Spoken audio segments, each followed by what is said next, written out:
Hello everyone and welcome to episode 90 of Podcast vs. Enemies, a Destiny Massive Breakdown show. We've got another classic PvE dungeon episode coming up this week for Season 23's Warlord's Ruin.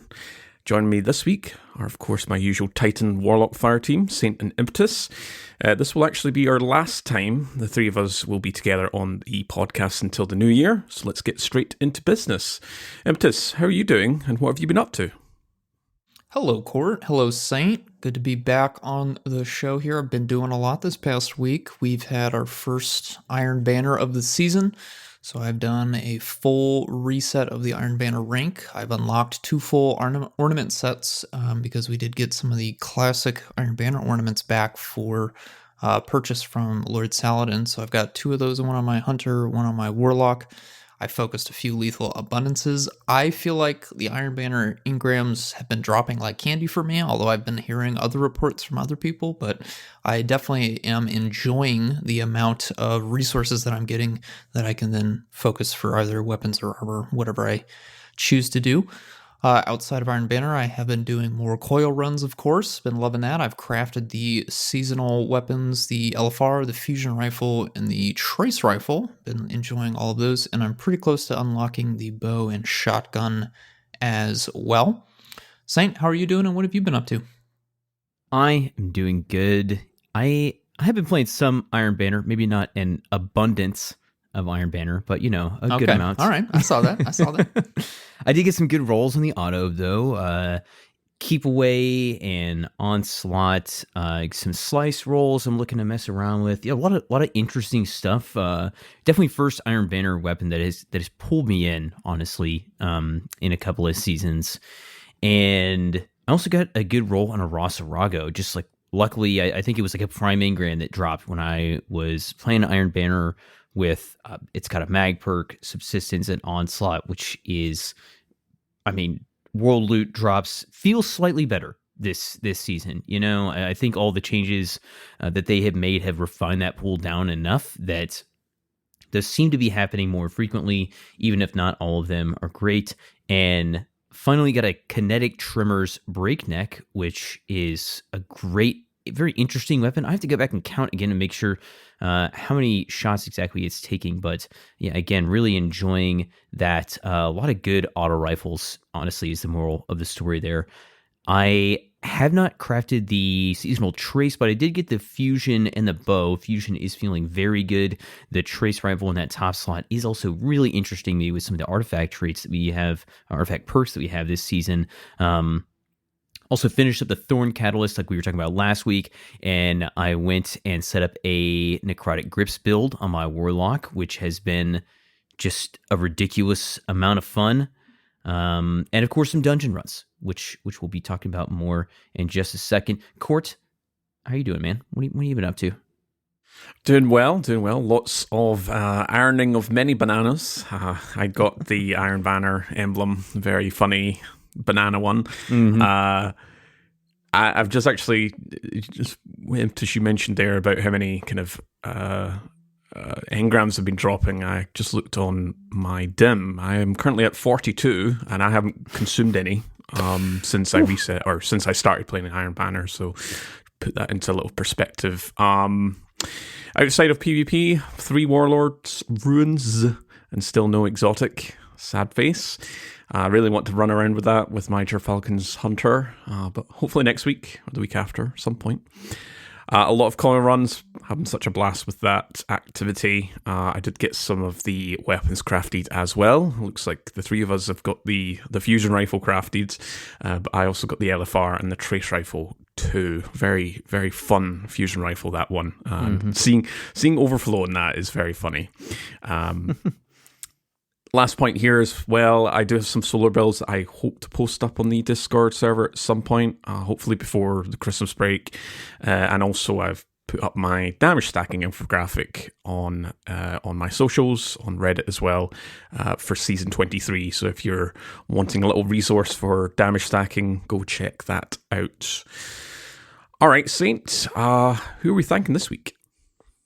First, I want to shout out to our Spotify Wrapped, we were kind of looking back at our own stats throughout the year, and we had a big number here for being a top podcast for over 2,000 listeners on Spotify this year. So just want to say that if you were one of those people listening into the show, we appreciate all that support. It's really cool seeing some end of the year stats like that, how many people are listening in week after week, getting those Spotify Wrapped stats is really cool. Definitely makes us feel very supported. So thanks for everybody that's been listening all throughout the year.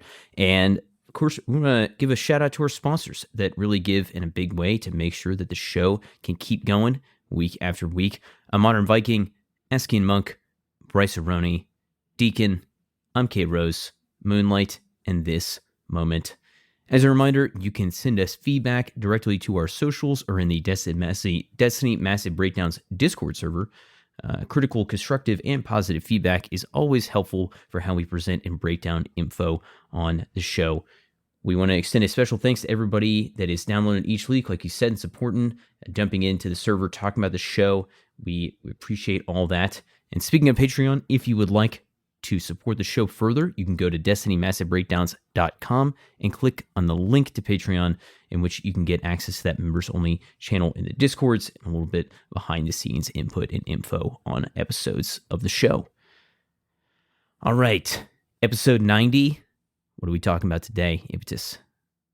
We're making it a dungeon episode. We've got the second dungeon of the Year of Lightfall's Dungeon Pass here, Warlord's Ruins. We'll be doing an encounter breakdown, going over some of the mechanics, the type of enemies you'll be fighting, and the strategies that we're using to defeat those enemies. And then we're also taking a look at the weapons that we'll be dropping from Warlord's Ruin and doing a breakdown of those. But before that, we do want to cover the 12.7 TWID, some Bungie highlights. We did also have an IGN article that we'll touch on briefly here. Before we get into the news, again, we got a little housekeeping section here. We did have a member bring up a really good point on our opinions on the field-tested origin trait. Shout out to Grassroots for bringing this up on our podcast discussion channel here, just asking us if we were still of a negative opinion on the origin trait now that we'd gotten hopefully a little bit more time to play around with it here. So I know a few of us did respond there, but I thought we could share some of our thoughts on it. I personally came to first experience the field-tested origin trait on the Immortal SMG from Trials. Wasn't a big fan of that. At first, I didn't feel like it was proccing. Didn't seem like it was doing a lot. And of course, once we got some details on it, I can't remember what episode we did a proper breakdown of it. I think maybe when we were doing World Loot for that season of Defiance, we kind of noted that to get up to the ×4 and ×5 stacks in PvE, you had to put out several hundred, and I think for ×5, it's over 1,000 hits on a primary weapon specifically to get to that ×5. And I think we had initially said, hey, that's too much. I'm not going to really worry about that. Since I've gotten to play around with field tested on a few other origin traits, a few other weapon archetypes, I've definitely started to notice it. And I got to take a look at my dim here to even see what I have besides the Immortal. What I was noticing, though, is with the Immortal in particular, I have Threat Detector on. And I think once I proc Threat Detector, I get so much more of a stat bump from it that the tiny little bumps that field tested provides just don't seem very noticeable, especially if I'm moving in and out of Threat Detector, the different levels of Threat Detector proccing. So after playing around with it on a few other weapons where I could start to fill it, and especially once I could start to hit some of those higher stacks, I've become a little bit more positive about it. But again, on primary weapons in particular, I'd probably want to choose something else. Court, have you gotten to play around with the field tester origin trait? What are your thoughts on it compared to how they were when it debuted back at launch of Lightfall? It's certainly warmed up compared to back then. I think back then we were kind of basing it on kind of incomplete data.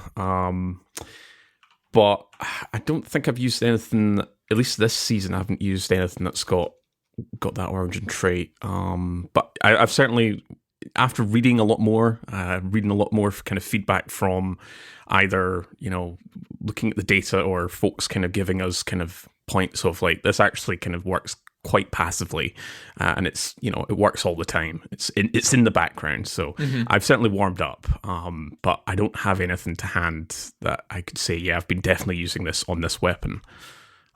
Saint, you got any kind of further thoughts? Yeah, I'm kind of similar to Impetus. First using it in the Immortal, you would maybe get 1 or 2 stacks popping up, like in the Crucible, and then I would use that a little bit in PvE because Immortal had had good perk pools kind of going either way. And again, to that point of where I started to notice it a little bit more was I got I think it was Allied Demand was the sidearm that could roll this. And I had a role that was like Subsistence and Frenzy or something like that I started using in PvE a little bit. And then similar thing for Battle Scar. I have a Battle Scar that is shoot to loot kinetic trimmers that was kind of like, funny, meme roll. But it turns out that you're generating so many hits, right? And you're defeating enemies, kind of on the side with kinetic trimmers that it finally started to like click for me that you can start to feel this perk, especially on like a longer mission. You're using Battle Scar or something like that to stun champions, or I think Old Sterling was the Strand auto rifle that I had used a little bit, that I was very interested in because it has rewind rounds. Again, you throw it on like one of these other weapons and it kind of starts to stand out a little bit more. So yeah, I would definitely agree. I'm much more okay with getting field tested for my origin trait than I may have been when we originally read through that. So shout out Grassroots for that one. Okay, let's jump into our Bungie news. We get some stuff that's like coming from patch notes. We had Twid, and we also have like a little bit of Dawning info. So we're just going to pull some little bits from all of those different sources that we really wanted to talk about, and I'll start off with just a couple of quick hits here.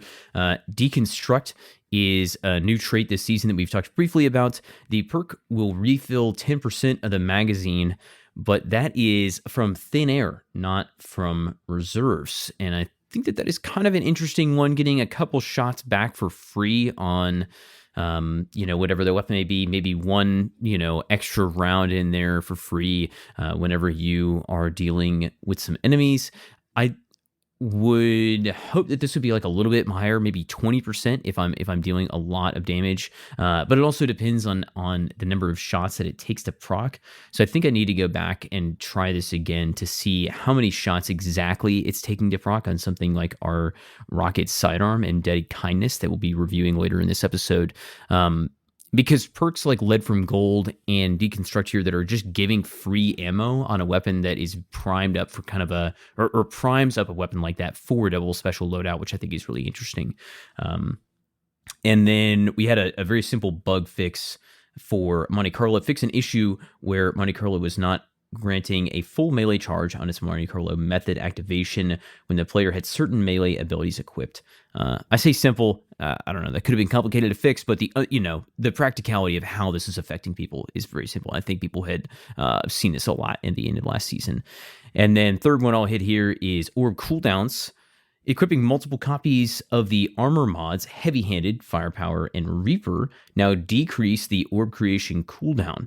So that is a 10-second cooldown for one copy of the mod, a 5-second cooldown for 2 copies of the mod, and a 1-second cooldown for 3 copies of the mod. Pretty interesting. Court Impetus. Unfortunately, they are still the same cost of energy. Oh, yeah. And that is where I think this change is not going to make a big difference.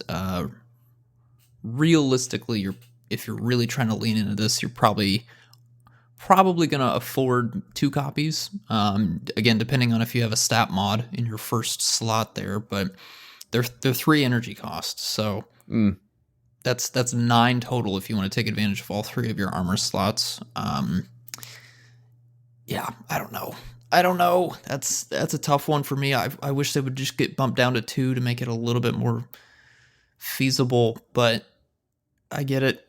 They really want to kneecap Orb of Power generation. This just doesn't feel like enough of a change to really change how I play with those mods. I think I'm still probably going to use 1 copy. That's my thought. Court, how are you feeling about this? Yeah, you running 2 copies now? What's the vibe? I don't know, man. Like, yeah, those 3 energy. It's the 3 energy. Like having to. I'm never going to use 3 copies of these mods, but having 2, you're already up to 6. But to Impetus' point about like they do want to kind of kneecap this, I've been thinking like, could they maybe do it where one copy costs 3, the second copy costs 2, and then the third costs 1. But then you're obviously using up all your slots. But then you can use your stat boosts, because that's where a lot of my builds kind of fall apart. Is I utilize the stat boosts, the maximum, like plus 10, in a lot of my builds.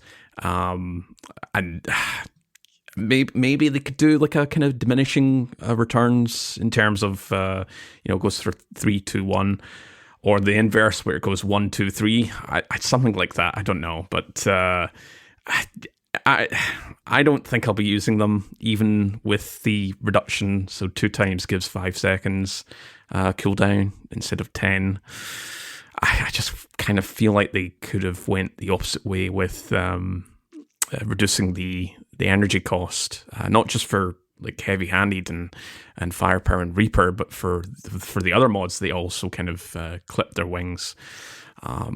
We'll see, but I think Bungie's been fairly receptive with feedback for a lot of things, not just for the orb cooldowns, but I think they're very aware of the combination of the orb cooldowns being knocked back, the ability regen being knocked back, on top of a lot of things not getting their full potential, other than so like you mentioned there in Monte Carlo. So that was it was working up to this season, and then this season was when they introduced the ability changes, which is what caused the Monte Carlo method to activate at only.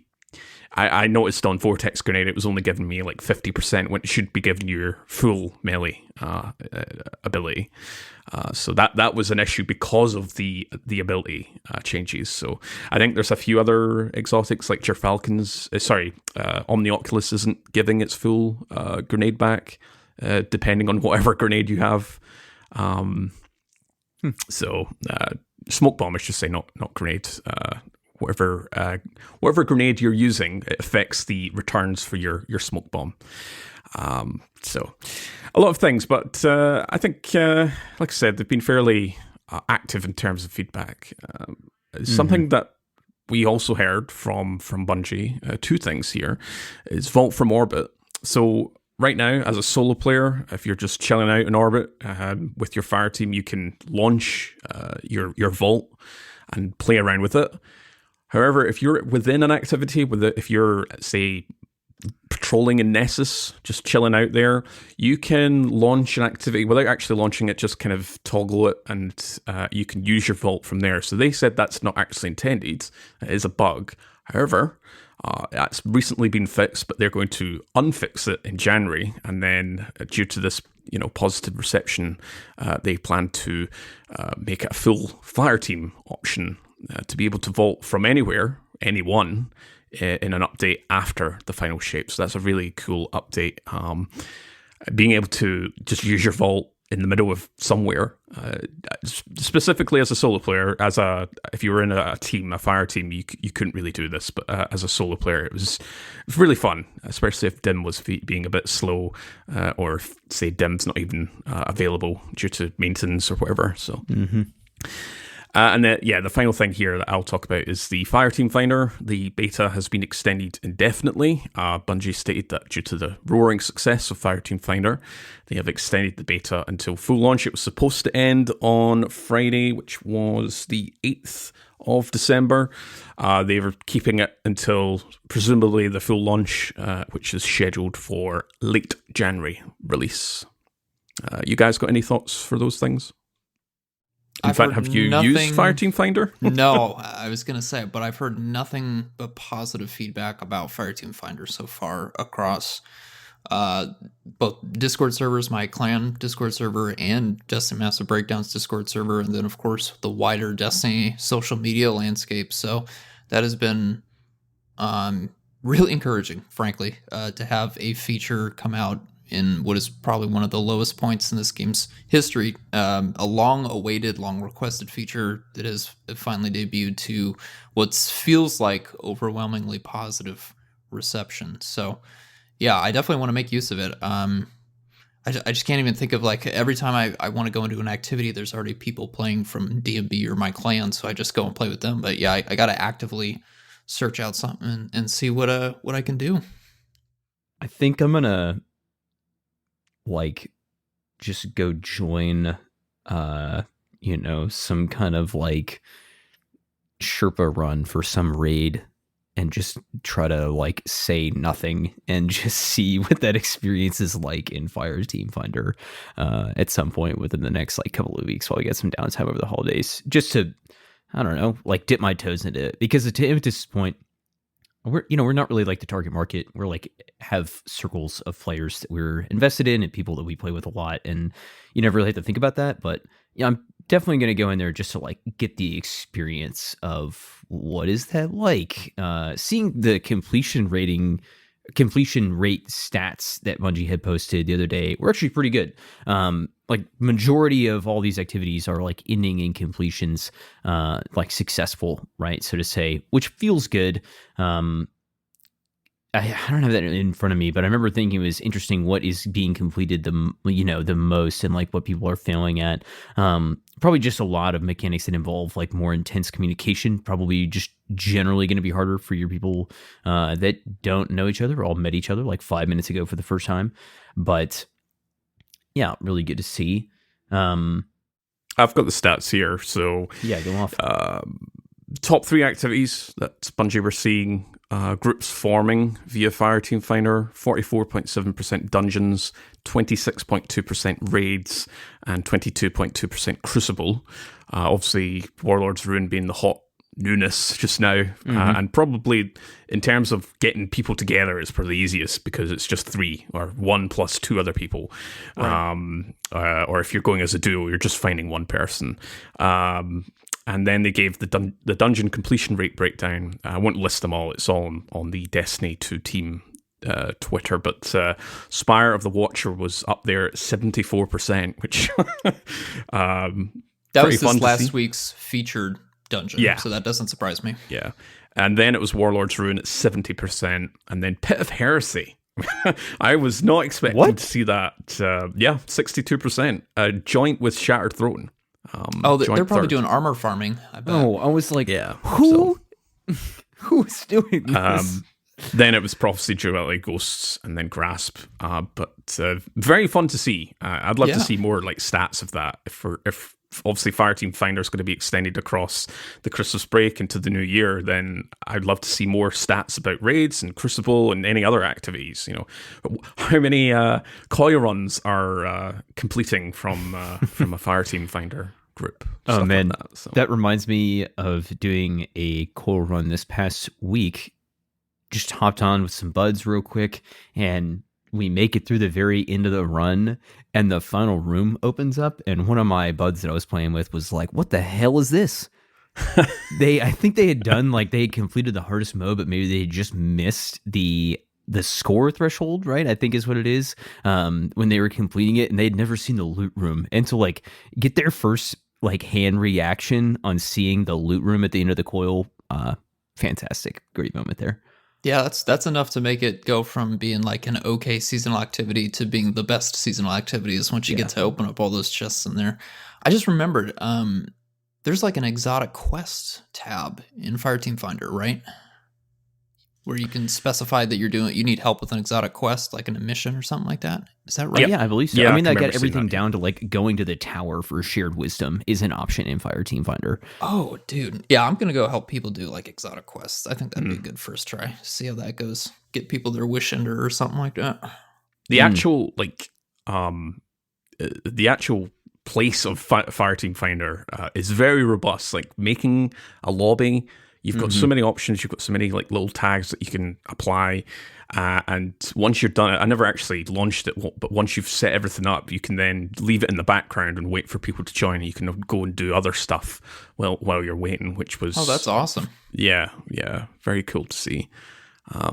You can let see us the know. lobbies update in real time. I did go in there and look at, I can't remember what I was looking at, maybe dungeon requests or something, but I could see them fill up, which was like pretty awesome and stuff. So yeah, I can understand why they told us it was such a technical challenge to implement, and that they had kind of the staggered beta period, stress tests, and all that stuff. There's certainly a lot of moving parts going on there, but I am, again, really happy that it's been going out so well, and that people are engaging with it, and hopefully that is what keeps the population going strong, at least for the extended season. If you can have easier access to dungeons and knock out some raid craftable weapons. I need to go get some red borders from a few things. I got a list of stuff I want to chase, and again, exotic missions, quests, all that stuff. So more power to the Fireteam Finder feature and the team working on that.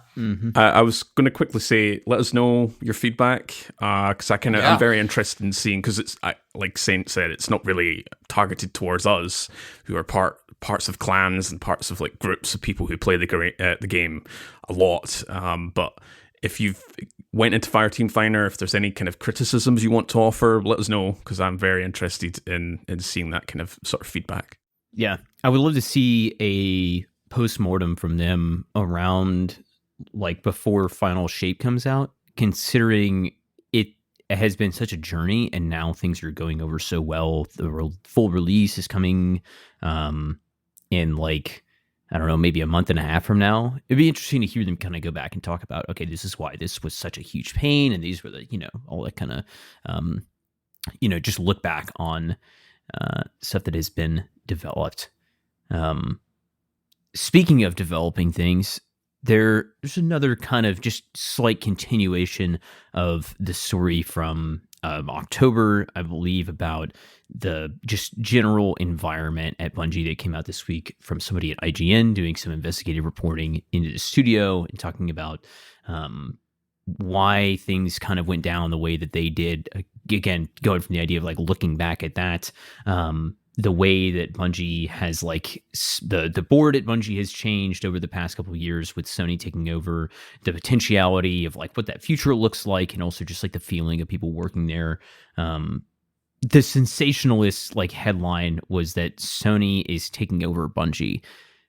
And the true like underlying piece of that is that there are people from Sony on the board of Bungie, and if Bungie like continually fails to meet financial goals like over time, then there's going to be more control from Sony like as that continues to happen. So I don't think that is actually, Sony's taking over Bungie. No, I don't really think that is true. I think that if this goes on for like more like 2 more years, that is like a possible thing to happen. But it also sheds some light on why there is like such drastic like action taken, I feel like, despite the fact that the current resulting situation, going off of the quotes in this article, it's like just really felt really bad to read, honestly, and just kind of sad.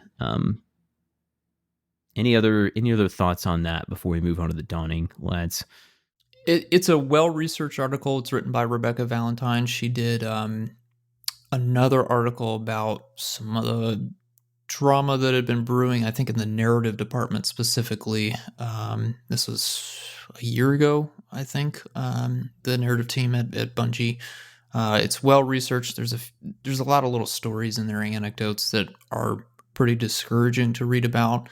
But I think it is a good article to read if you are trying to keep up to date on the drama, and maybe you're hearing a lot of, exaggerated claims is the nicest way to put it, from people that you might be playing with or content creators and stuff. Definitely go check it out for yourself. It's, I think, a very even keel piece that just lays out what has been brewing and is continuing to brew at Bungie for the time being.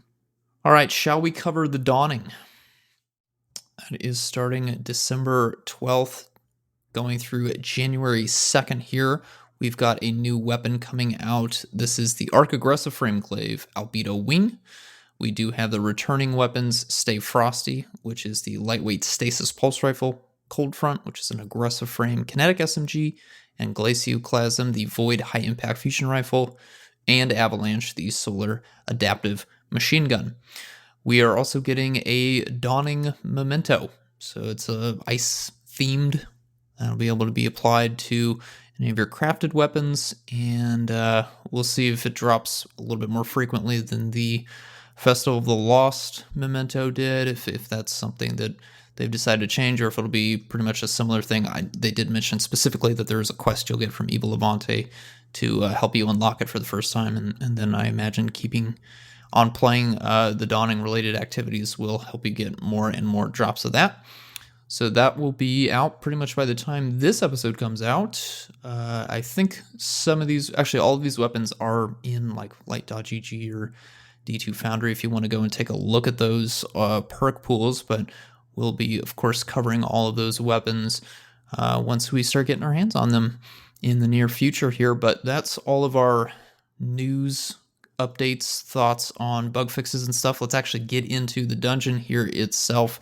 Warlord's Ruin, very fun dungeon set in the EDZ here. I'll start us off with our activity modifiers here and then pass you over to Court to talk about our noteworthy and special enemies, as we like to do for our activity breakdowns. So we, of course, have 2 difficulties here.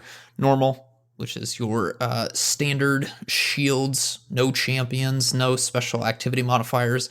And then we have our master difficulty. The maximum effective level will be 1820, and that's, of course, as of this season, season 23. You do have shielded foes and extra shields. You will be seeing all 3 light-related shields, Arc, Solar, and Void. There are Overload and Unstoppable champions on the master difficulty.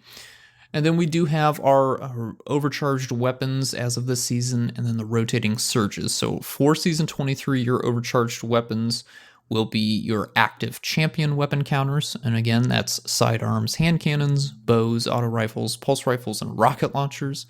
You do then have the active overcharged armory, which is the origin specialization perk in the artifact. So those origin traits that are affected would be the Sundering origin trait. Goodness, I can't talk. That comes from the Season 23 dungeon. The Nano Munitions origin trait, which is our reprised Vex offensive weapons. And the Nanotech Tracer rockets, which are the Neomuna weapons.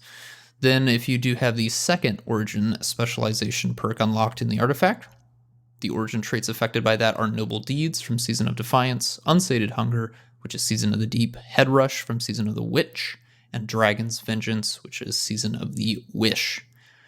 As for the rotating surges, we've only seen Strand and Solar so far. It's unclear if those will be added onto at some point, or if those are the only 2 active surges for this dungeon. Court, what are we looking at for noteworthy and special enemies in Warlord's Ruin? Yeah, we've got quite a few here. And just a quick note in terms of like overcharged and rotating surges, just a reminder, those 2 don't stack together. So if you have, say, one of our Strand hand cannons with the active champion perk, you'll only get the 25% once. But it is good to utilize them, especially in a master environment. A free 25%. And the overcharged armory, that's the most amount of origin traits we've ever had that are affecting about, we're talking over 50, 60 weapons in terms of, maybe not as much as 60, but almost 50 weapons, just a free 25% damage buff. But yes, noteworthy and special enemies here. So at the top of this list, we have the Mimics, aka the Trap Chests, the folly of any first run. So quick note here, it could be a little bit unclear, but the way I've seen how to tell which is a true chest, which is going to actually give you a bonus reward, is if it's not highlighted. But that can be a little bit difficult if it's a chest that's out in the open with the sunlight kind of beaming down. So that's the way to kind of to not be trapped by the slow buff or debuff and be completely annihilated by the spawning Screebs. Speaking of Screebs, we've got the Loot Goblin. That's the boss tier Screeb, which is hilarious to see. So yeah, they look like Screebs, but they're much more valuable. They are part of the one of the quests that you get for completing the dungeon. that you can get an exotic engram after doing a bunch of stuff, but those sort of spawn around the between the encounters of the dungeon. Our first sort of main special enemy here is the Blighted Eyes. So we've seen them before. It's the Acolyte Eyes from the Taken combatants. These trigger various mechanics throughout the dungeon. They're very important. We'll talk about kind of identification and what you could use to kind of combat those in a second here. And finally, we've got the Scorn Chieftain, aka the Broken Knights. Those are the boss combatants that you'll see in Encounters 2 and Encounters 3. So you are going to see a lot of those bosses. You're going to use them to spawn the Iron Totems, is what we're going to call them. And that's what you use to capture. And that triggers a bunch of triggers, which we'll talk about.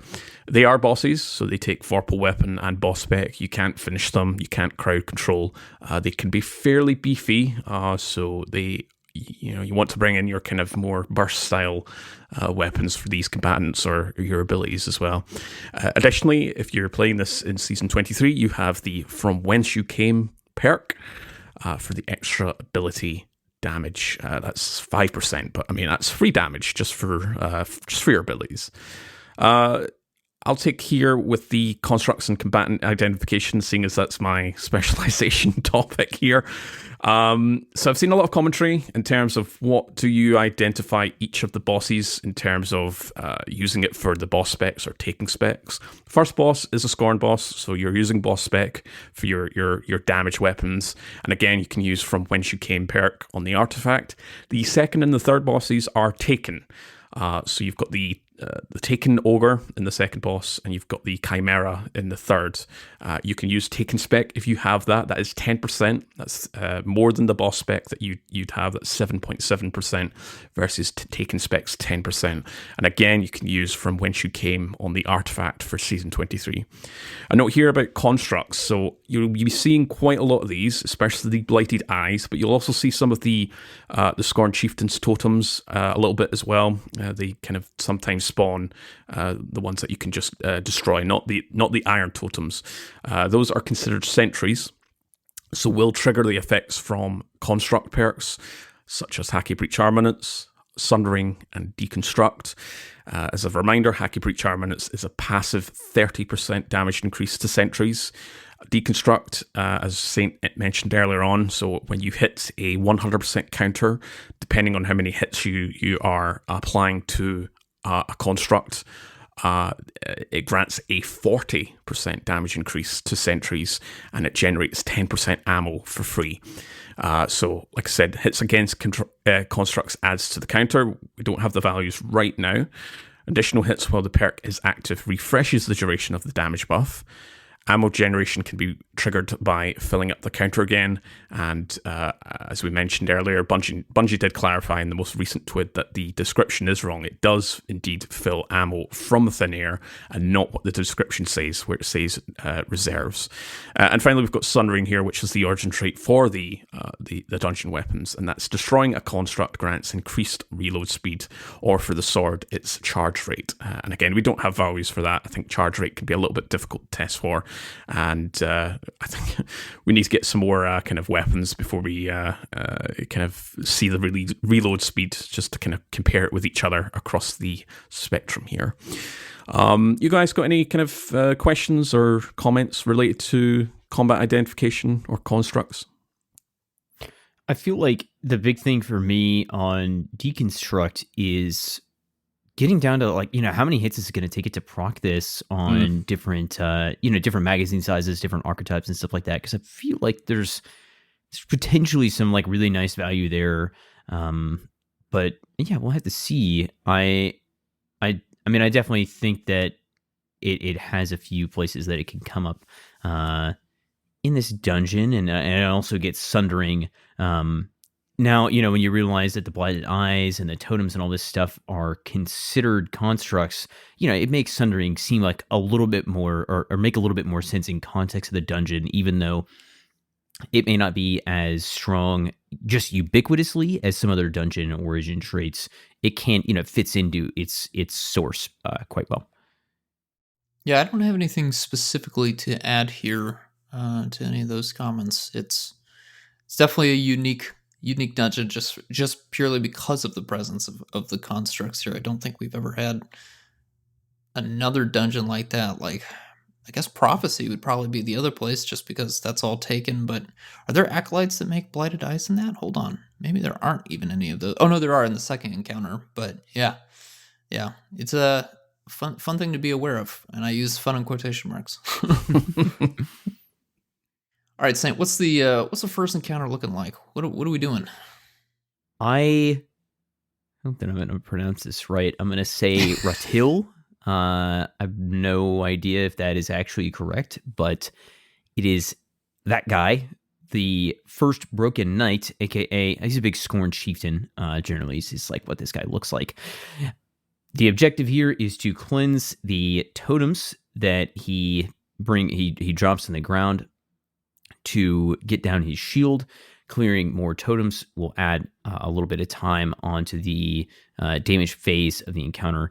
When you're going throughout the encounter, you'll have some Scorn, just little trash ads, little guys running around, as well as some slightly higher level Scorn.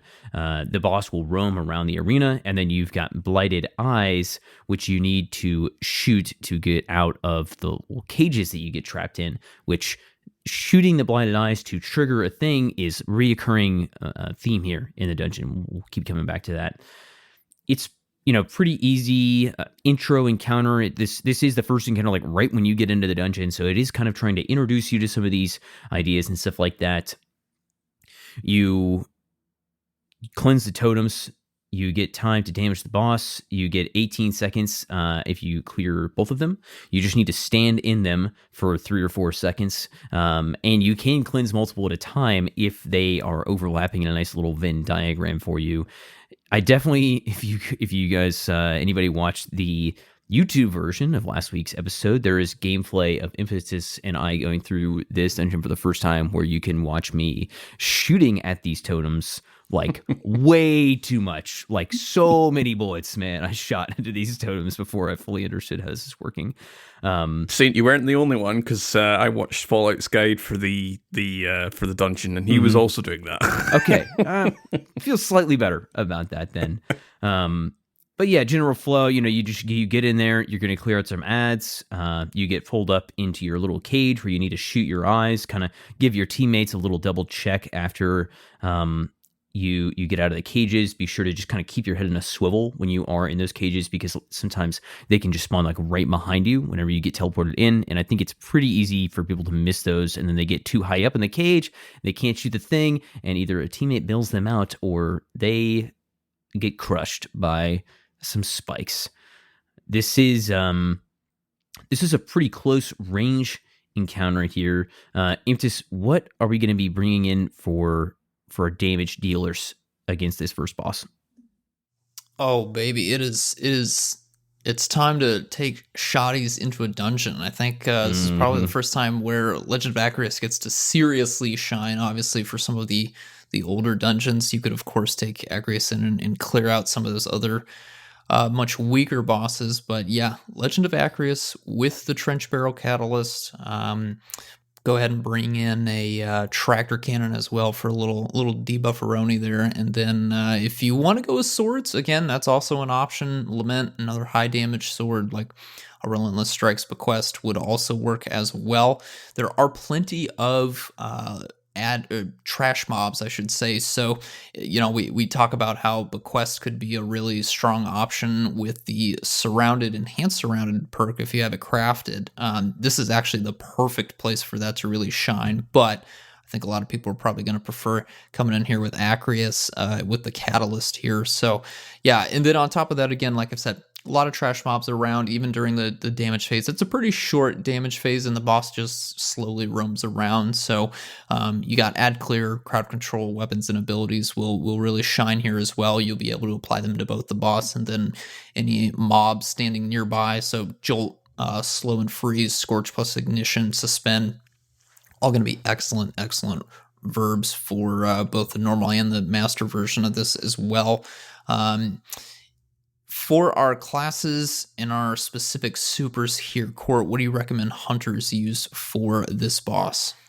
Well, over on the Arc side, of course, you've got Starrier Scales Gathering Storm still going to be eating up those bosses, and it's fairly easy to generate orbs by yourself with combination dodge plus Reaper plus heavy-handed. Even with those cooldowns, you can get those 4 orbs pretty easy. Over on the Solar side, though, this is something I've not really recommended a lot for any of the dungeons recently, and especially with this season, because you do have Revitalizing Blast for the Weaken.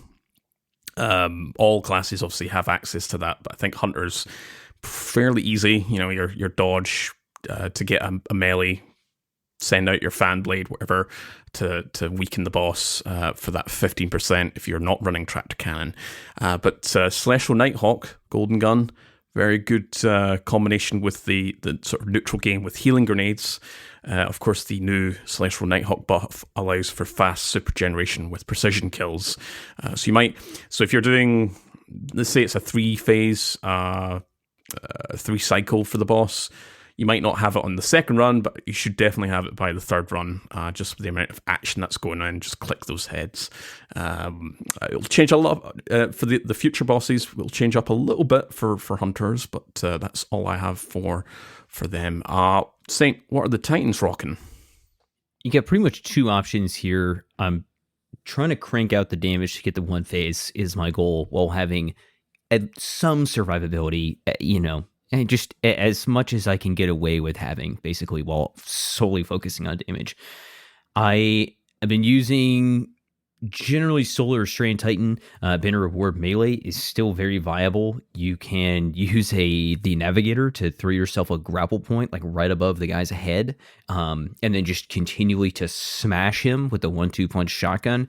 Now, to keep your synthos up, you do need to kind of anticipate that and make sure your teammates in their obscene amounts of lethality are not eliminating all the smaller enemies around you while you're trying to proc your grapple melee. So you got to be like a little bit more invested in that one. But there is also Pyrogale Gauntlets on Solar is incredibly strong for that massive chunk damage up front. The one thing that you got to keep in mind here, and then this is the same thing, well, I'll mention this for the second boss as well, is to get that roaring flames going when you're going into the damage phase, right? And you that's up to 40% increased damage on that super. So you really want to be, throwing a few bonks out there. Use your healing grenade to make sure that you can play really aggressively. Get your bonk hammers off. You'll have like 20 seconds on that buff, and then hit him with the Pyrogale super right off the bat, and then that will also weaken the boss due to Sundering Blast, and then you can go in for a punch, shoot, reload, which is something that Rock pointed out the other day of the optimal, basically long-term flow for Acreus is to melee, shoot, reload, shoot, reload, shoot, reload, and then after the third shot, you can re-proc your melee to make sure that you keep Trench Barrel up, which is keeping your handling up, so that's never falling off. And then if you need to, you can just hit that charged melee later on in the fight to throw a bonk hammer at him to make sure that you're keeping that boss weakened via Revitalizing Blast, which is quite strong. If it's here to talk about Warlocks? Yeah. It's well, Radiance. You know the drill, guys. Just put on your Lunafaction boots, get in there, pop your well. Hey, we're team player. Let's go, guys. No, I'm just playing around. Yeah, obviously, if we're going to be using something with a reload speed, like Legend of Acreus, which is a very low reload speed, you're going to want to make sure that the whole team is reloading quicker. Again, this is the encounter to do a 1 phase on. You're not really going to get that opportunity as easily on the later fights, so if you are trying to go for some of the loot here, and there are some pretty good drops from this first encounter, you want to go for speed. Want to get that damage out as quickly as possible. Faster reloads are essential, so Lunafaction boots really do shine here, and since we're going to be right next to the boss, it makes sense to go Well of Radiance. And provide some healing as well, because this boss does have a stomp attack, am I right? Yes. Yeah. I had to think about that for a second there, but yeah, so that'll help you guys. It's not, again, boss doesn't have a ton of health. He's a pretty easy one to burst down, but you do you need to be optimized, need to all be ready to do damage right as that immune shield does go down, so that you can really really start getting out all that damage as much as possible. So if you guys do want to use swords instead, Lunefactions isn't going to be as useful. I think just a standard Well Radiance, and then I don't think you need to have really a group-related exotic armor piece on. You can pretty much run whatever you want. If you want to do something like Sunbracers, that's fine. You'll be able to get a melee kill pretty easily, and that can help you just clear out all the ads before you go into damage. Yeah, I think that'd be fine enough. But if you are trying to farm this encounter for the loot, Lunefactions is going to be the number one play there. Mm-hmm. I was going to say, I think I like using Acres because anytime the boss would try to stomp me back, I would just uncharge melee and just re-proc Trench Barrel. So it's all good. Just save me another shot and punch right there. All right, well, I'll take our second encounter here. This one is where we really get some more mechanics going and a bit more of a complicated, or maybe a better word is involved, boss fight here. This is the Locus of Wailing Grief. Spoiler alert, we're going to be fighting bosses in all three of the encounters. This is a real fun one here. So the objectives here, we need to light 4 fire pits to bring down the Locus of Wailing Grief's shield. And again, as Cord mentioned earlier, this is a Taken boss. It's specifically a Taken Ogre model, is the Locus of Wailing Grief. You'll also need to kill the Blighted Eyes to spawn in Scorn Chieftain bosses on the left and right sides of the arena. Those Chieftain bosses will, of course, spawn in Iron Totems. You need to capture the Iron Totems to spawn in the Flaming Orbs that you will use to light the fire pits. And the more Iron Totems that you capture in a phase, the more Flaming Orbs spawn in the middle of the arena. And you can, if you do it well, get all 4 to spawn in at the same time. Again, you'd probably want to do that in a full fire team. I think solo, you're probably just going for 2 Iron Totems at a time, unless you're really hopping over to the other side of the arena real quick. In the midst of all of this, you will be periodically getting the Biting Cold debuff while you try to capture the Iron Totems. The Biting Cold debuff has 10 stacks. When you reach the 10th stack, you will freeze and then die a second after. So in order to prevent yourself from freezing, you will need to look for tiki torches, I'll call them, that are along the outer wall of the arena. Standing near those torches provides you the Shelter from the Storm buff, which will remove stacks of the Biting Cold debuff pretty quickly, allowing you to go run back into the perimeter of the Iron Totems to capture them or continue to capture them, while you will also then accrue more stacks of Biting Cold. Once the boss fight itself starts, you will... Do you actually still get Biting Cold stacks during the boss fight? Only after you trigger the DPS start, right? Yeah. You don't notice it because you're standing in the fire pit Gotcha. area. Yeah, the fire but pit if also you're gives you outside, which you can't damage anyway, but you will notice stacks start to rise. Cool. Did not know that. So the combatants we'll be fighting here are Broken Knight bosses. Those are the Scorn Chieftain bosses that spawn in the Iron Totems. You will then have Blighted Eye sentries that spawn sort of above the area where the Taken Ogre boss will be roaming around. And then there will be on top of that Taken and Scorn trash ads pretty much all across the arena. So the strategy here, as I mentioned earlier, you need to cleanse a total of 4 Iron Totems to spawn in a total of 4 Flaming Orbs that you will use to ignite the 4 fire pits around the boss. There's going to be 2 kind of right up there at the front and then 2 in the back a little bit further up. On top of that, there will be a Taken Minotaur mini-boss on each side, just kind of roaming around. They just serve a purpose of annoyance. They don't have any mechanic tied to them. Killing them doesn't give you any sort of benefit. They're just there to make life difficult and to kind of stand in between the 2 fire pits on their respective sides and shoot at you while you're trying to dunk your flaming orb. When the last flaming orb, the 4th one, is dunked, that is where you'll begin the damage phase. So it's a smart idea to communicate with your team where the last fire pit is that needs to be dunked so that you guys know to group up. When you do dunk that flaming orb, that is kind of where you'll start immediately. The shield will go down. There is a little perimeter around each of the fire pits that provides you the Shelter from the Storm buff, which is why I was asking whether or not the cold debuff was active, because once you're doing damage and standing near the fire pit where you can do damage to the boss, you will not be gathering any cold stacks. The fire pits last for a total of 15 seconds. The boss will come to that fire pit and extinguish it, so to speak, and then you need to move on to the next ones. If a teammate so happens to pass through or stand by a fire pit on accident, it will start the 15-second timer for that fire pit. So you do need to make sure that you are grouped up and going to each one as a group. Otherwise, you will lose out on a 15-second chunk of your potential damage phase. So again, the total damage phase as you're moving through all 4 of the fire pits correctly is 45 seconds. This boss does have a good amount of health here. I think I've noticed kind of in my runs, Court Saint, you can chime in here. Ammo is definitely something that you need to be aware of. It seems like it can be a pretty consistent 2-phase, but if you're not actively looking for ammo or generating ammo or spawning ammo, special and heavy here, in between the 2 damage phases, you might end up having to do kind of a 2.5 damage phase or realistically a 3 damage phase here. But yeah, be smart about your ammo. Remember, there's no timer in a dungeon encounter. We'll definitely bring that point up when we get to the 3rd encounter, but yeah, you will end up using a lot of ammo because of the maximum amount of length of damage that you're doing, which is 45 seconds optimally. So that is the mechanic here.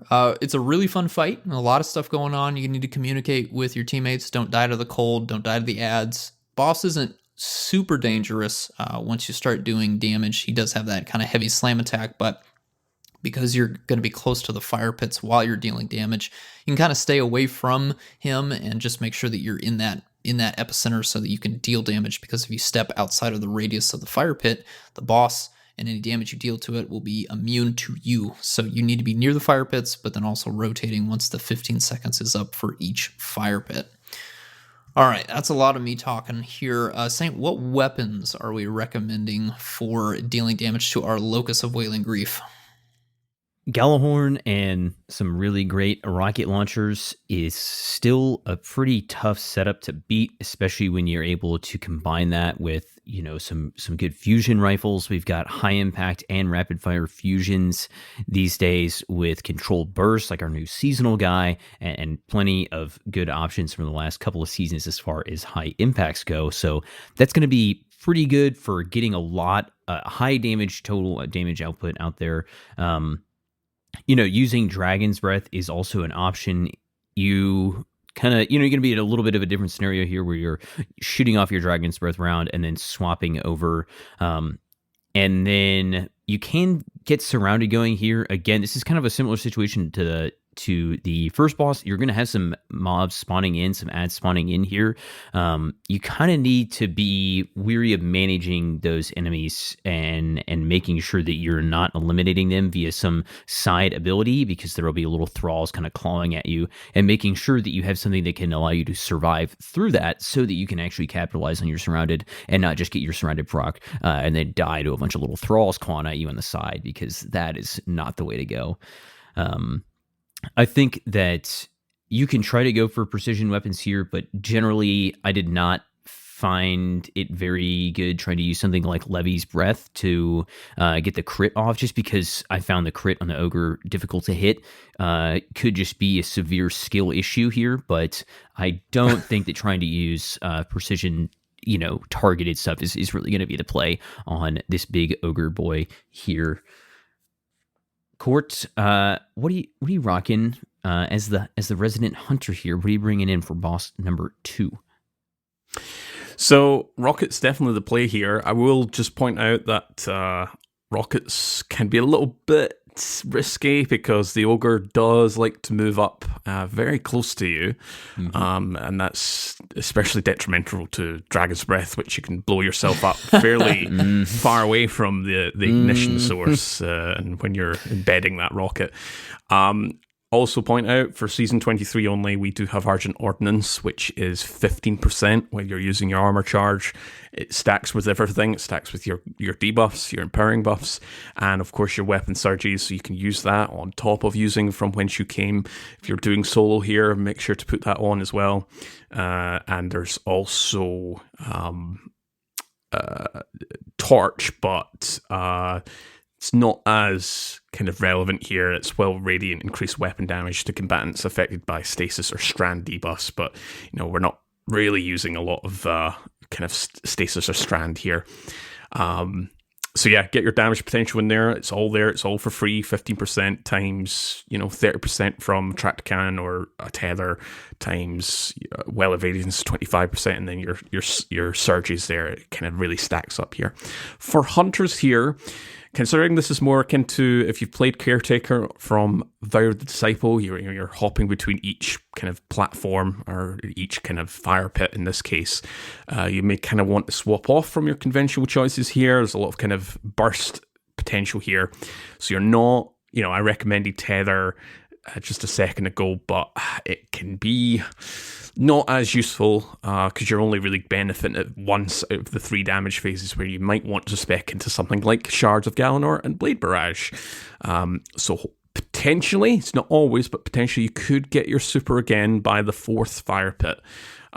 If you're kind of, say you're the hunter, you want to kind of delegate yourself as the ad clearer, get those fan blades or whatever knife that you prefer and use them to replenish your super back up to 100% and shards and blade barrage again. That's my kind of perspective here. Of course, you can use Revitalizing Blast here to apply the debuff from shards plus blade barrage and your solar knives. Otherwise, if you kind of want to go for the classic route, I think the value of these aren't as good as Gathering Storm and Star Year Scales. Again, it's some fantastic burst super, just maximum damage all at once. But again, you're only using it for one of the fire pits. Same story with Celestial Nighthawk, Golden Gun. They are good choices if that's what you prefer. But for me, I'd swap off to my Shards plus Blade Barrage. Saint, what are the Titans thinking about here? I think there's still a pretty good argument for bringing Pyrogale into this fight, and it's really easy to control the buildup of your Roaring Flames because you're having to deposit each one of those individual little fire orbs that, as long as you're not the person that's running the last orb, and I mean, honestly, even if you are, it's really easy to jump down there and to just bonk a few enemies, get that Roaring Flames up, and then similarly, my super is going to give that Revitalizing Blast weaken, so you immediately start off, you cast the super, you hit him with your massive flame tornado, and you get your bait and switch rockets flowing there. You can really dump off a lot of damage at that early round. And then something else I like about this loadout is if I'm using Bonk Hammer, I can try to at least get that Revitalizing Blast weakness on the boss for maybe 3 out of 4 of the fire flame pits that you're operating from, if you don't also have Blade Barrage Hunter or something like that that is offering the debuff. Sometimes if we get to the last 3rd or 4th fire pit and I am a good ways away from wherever the ogre happens to be standing at, I'll just kind of yeet the hammer over there and just say forget it, and I'm just going to leave the hammer on the ground so that I can have a debuff for all my fusion rifle shots to throw off in there. I really like the Eremite because it does so much. I do find that the ammo to be an issue here, right? And I like that really high total damage, but you'd rather use the rapid fire. Totally get that. But yeah, those high impact fusions with control burst, especially Eremite allowing you to match up with something like Apex Predator and double down on your surge mods is really nice. Strand is still an option, and then Precious Scars, which I'll definitely we'll be going to after this encounter, is also an option. It just, the damage I feel like is really going to be the focus. Not necessarily like the first boss where you want a one phase, but this boss you just need a lot of damage output, and that is going to help you push over the edge, especially when you can have that flame burn for so long. Impetus, what's going on with Warlocks? Yeah, so due to the way that the damage phase works of having to run around, Well of Radiance is going to be helpful for ideally if you wanted to run it just that first fire pit, and then you'll have to somehow live in the next 3 without that extra support there. So I personally won't run Well of Radiance here. I can understand if you're going through this for the first time, or maybe if you're on the master difficulty, the extra health, and again, just the general strength of a solar subclass this season in particular, you could for sure run solar. I wouldn't roll my eyes at that choice, but I think for me personally, I want to go for a damage super during the damage phase, as well as using up my weapons here. I'll have plenty of time to use it because I will be going through all of my heavy and special ammo, so I can save it. Well, really, I can use it at any fire pit that I want to. I could either lead off with casting that damage super, or maybe wait till the 4th fire pit, depending on what kind of weapon setup we're going for here with my fire team. But the damage super that I really want to use is actually going to be my Bug Barrage. I am going to recommend Strand Warlock with Karnstein's Armlets to keep me alive. Not during the damage phase, but outside of it when I'm trying to capture those Iron Totems. That's going to be really helpful here. Again, having those 3 charged melees on Strand plus Karnstein's is going to be really great. I can have 3 ranged options there plus my uncharged melee. And then remember, I can also use my finishers to proc Karnstein's effects as well. That's going to be really nice for getting those high stacks of cure and those high stacks of restoration. One of the nice things about standing on the Iron Totems is that the very lowest tier of Scorn enemy, and I don't know the technical name, but the one that carries that mace, they love to come charge you. So you don't even have to go run. You don't even have to wait to use a charged melee to get the ranged option there. They will come and try to whack at you while you're standing in the Iron Totem sphere cleansing it. So you can get a kill while you're doing the mechanic. Get that cure and restoration up, and then quickly book it over to the Tiki Torches to get your Cold Storm debuff purged. So that's what I'm going to recommend. And then, of course, having extra threadlings around is going to be really nice to kind of keep some of those enemies at bay. While you're doing the damage phase, you just go cast a Rift down at one of the fire pits there. I've been debating, again, in my runs, ammo has been a big problem here. Is you'll get to that first damage phase and just be completely wiped out. You'll go back to just primary ammo and maybe a few abilities left over once you're done with that 4th fire pit. I am considering a Cenotaph option here if you wanted to bring in not necessarily Divinity, because again, I think the best options here is probably going to be rockets and fusion rifles, but some other trace rifle, again, it's the season of solar, so if you wanted to go Prometheus, really start torching up some enemies, that's definitely an option there. If you want to be running Cenotaph on Strand Warlock, and not take advantage of Karnstein's necessarily, but, bring in the Navigator for some extra strand synergy there. I think that would be an option, at least to give your fire team some heavy ammo, and then you at least get consistent access to special ammo. I certainly think that's a possibility here. This is, again, it's just mostly due to the length of the damage phase. Like you're gonna have plenty of time to use your super, your grenade if it's charged, and then all of your heavy and special ammo. So I don't really think there's like an overwhelmingly best option here. You're going to be able to get all of it off. It's just what combination is going to give you the most amount of damage, and then survivability, and then also, follow up for that second damage phase. What's going to leave you off? It kind of just comes down to how you want to play, how you want to go through those encounters, how much time you want to take clearing ads before you deposit that 4th flaming orb into that 4th fire pit. Not really a right answer here.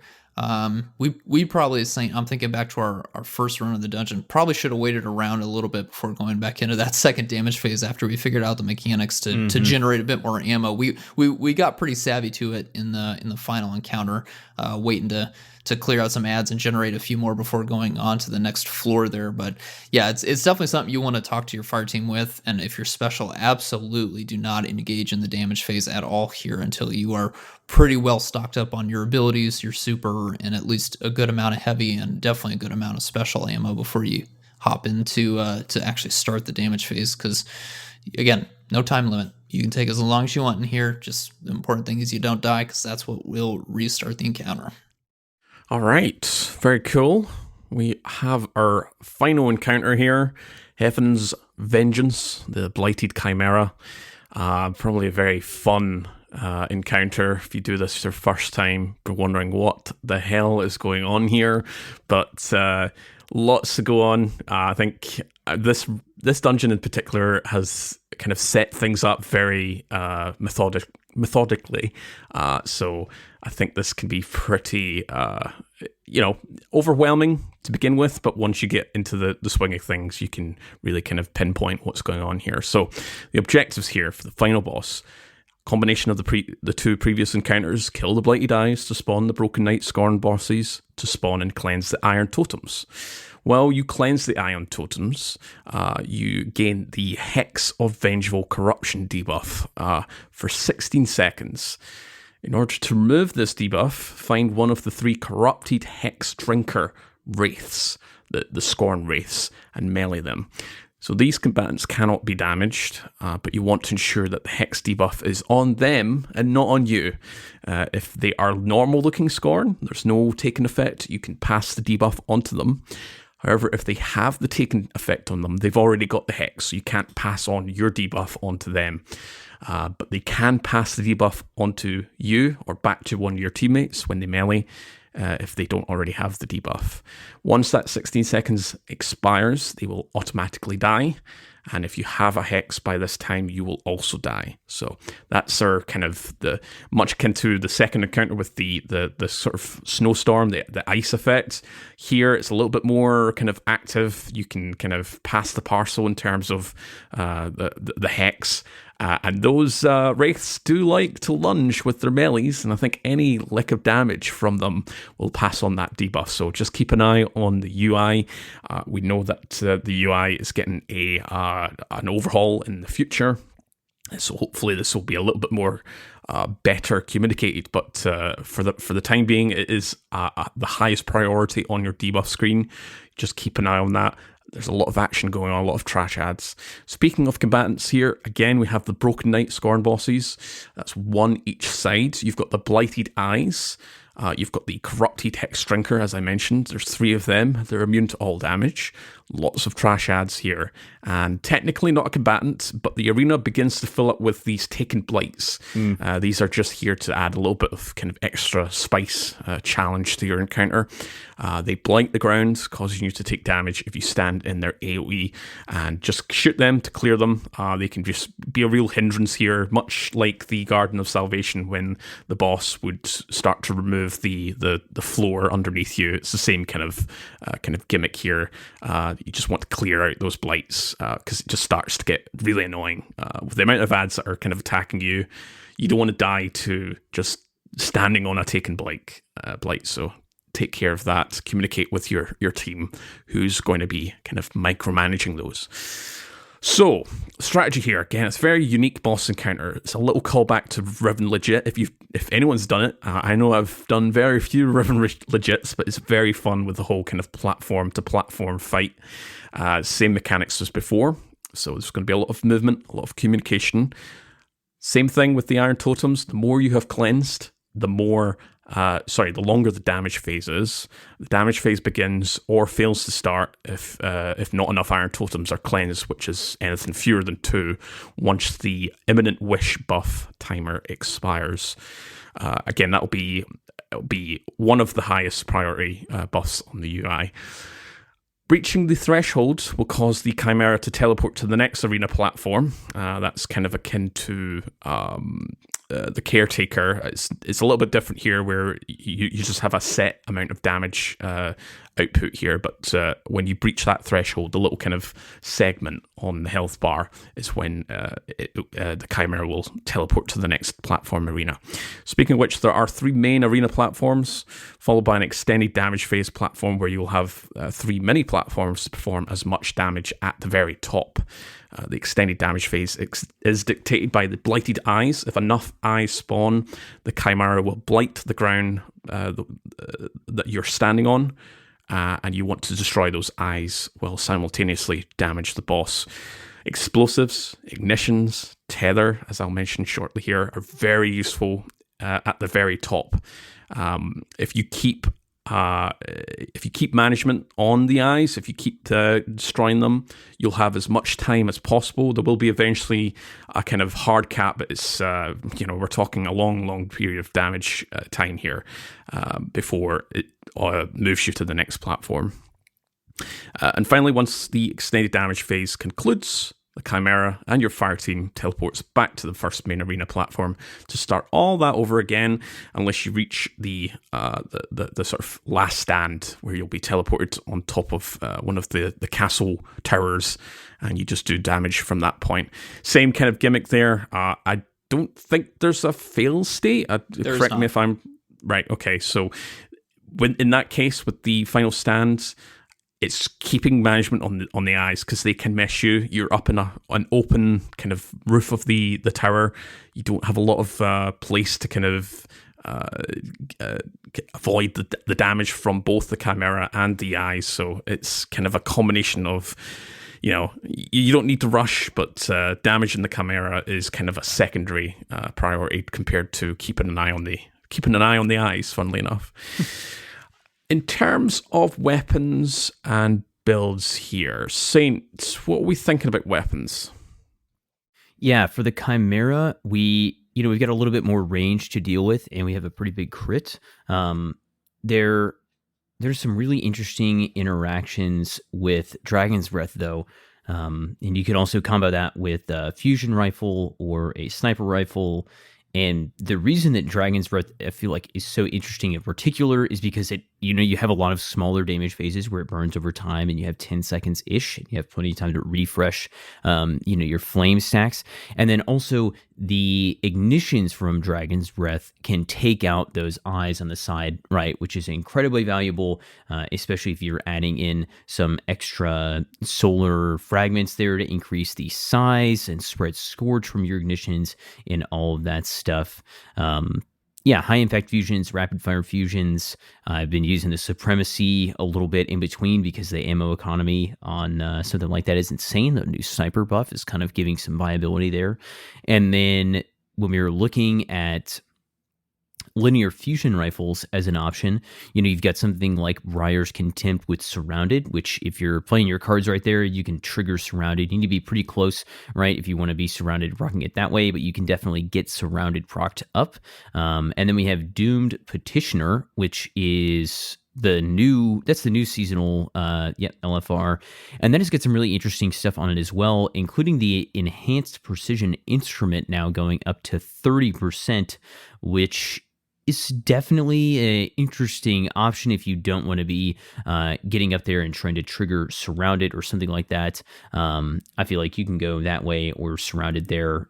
Definitely some really solid options there, considering their total damage output. Court, I'll go right back over to you for what have you been using on your Hunter? So, already brought it up, but Tether for the Blighted Eyes is very, very powerful.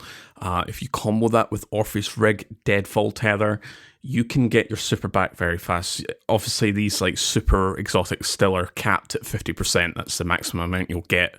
But being able to share the damage between the Chimera and the Blighted Eyes, if you just keep firing the Chimera, you will also destroy the eyes at the same time, which is why I think a lot of people have been using, if not Deadfall, but definitely Tether.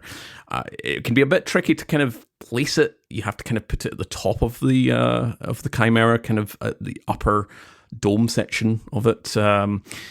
Otherwise, the Tether doesn't kind of anchor towards the other the spawning eyes, but once you do, you can see how powerful it is. So you can be at the top of the the tier 4 platform, the very top, and be on one of the platforms for pretty much until final stand, just with this kind of tech. Same thing with kind of ignitions, as Saint's already talked about.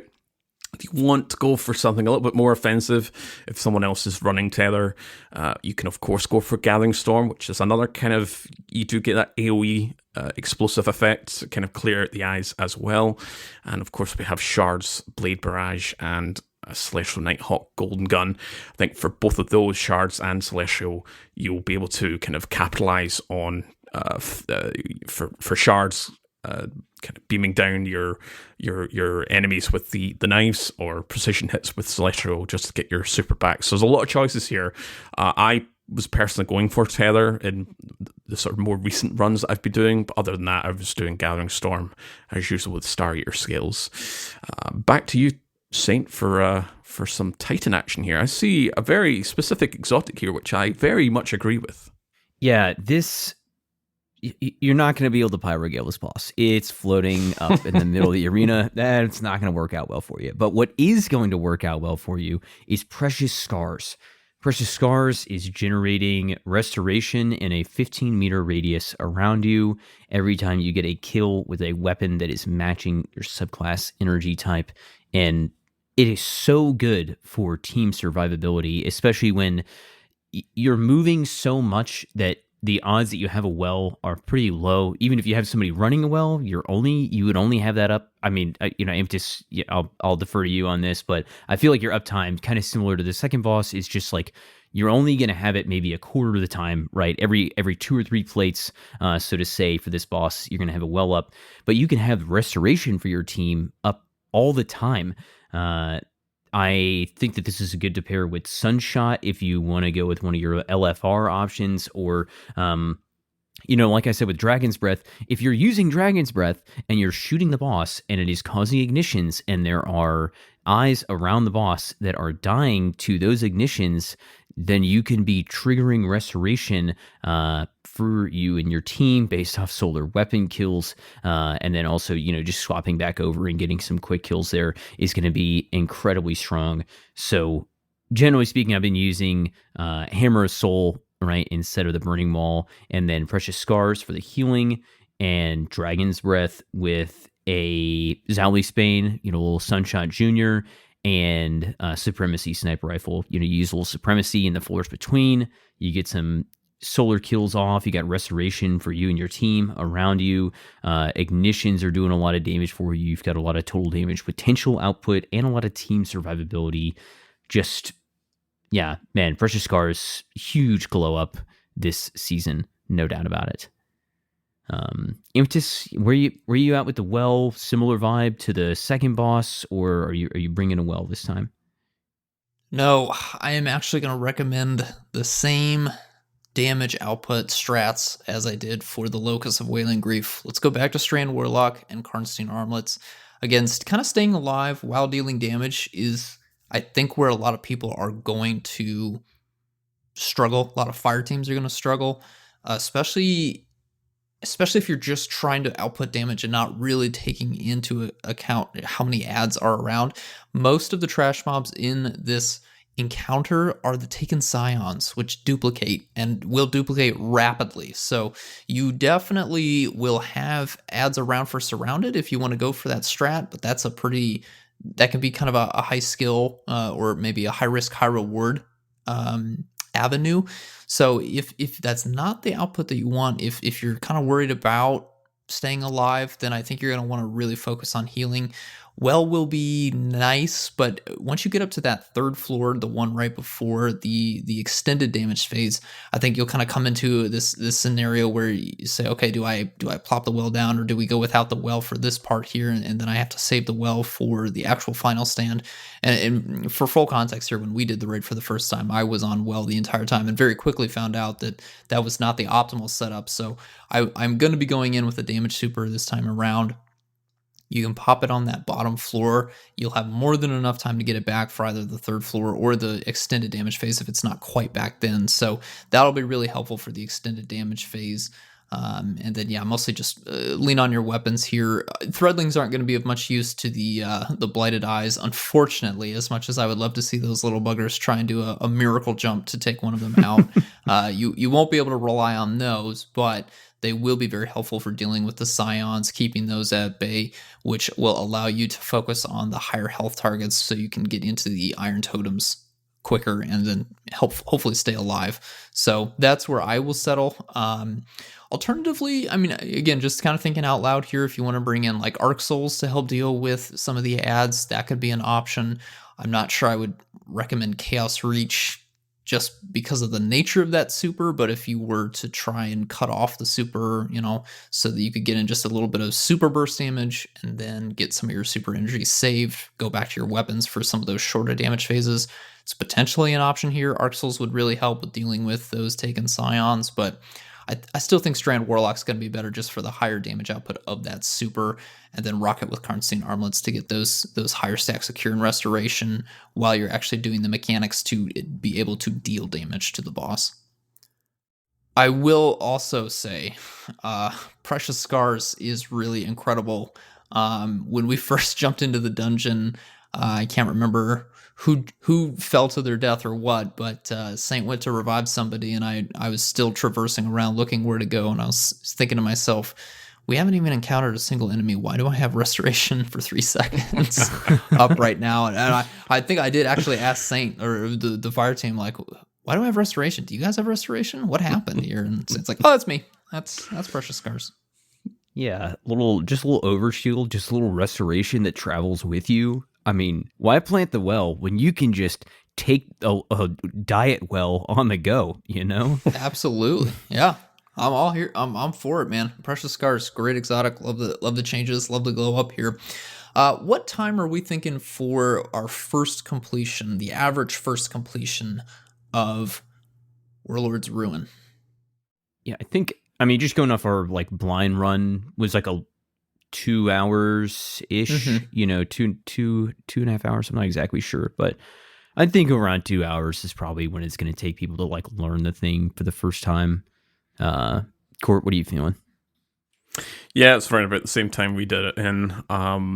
If you're just taking it nice and slow, you haven't seen any other kind of guides, or you haven't listened to anything, then I think, yeah, 2 to 2.5 hours would be kind of the ballpark. In terms of once you get to know things, because it's fairly easy once you know all the mechanics, it's just getting everything, all the puzzle pieces just kind of slotted in their slots here. You're thinking probably about 45 minutes for a normal run, and if you're really speeding through, if you're really cooking, you've got 30 minutes for that. I think it's definitely one of those dungeons that isn't going to be as long as, say, Ghosts of the Deep, where, you know, you're slowed because of the game. You know, you're traversing through the water can be really a bit of a slog. As much fun as I like that dungeon, I do kind of put my hands up and say, yeah, those sections with the water can be really a bit of a slog.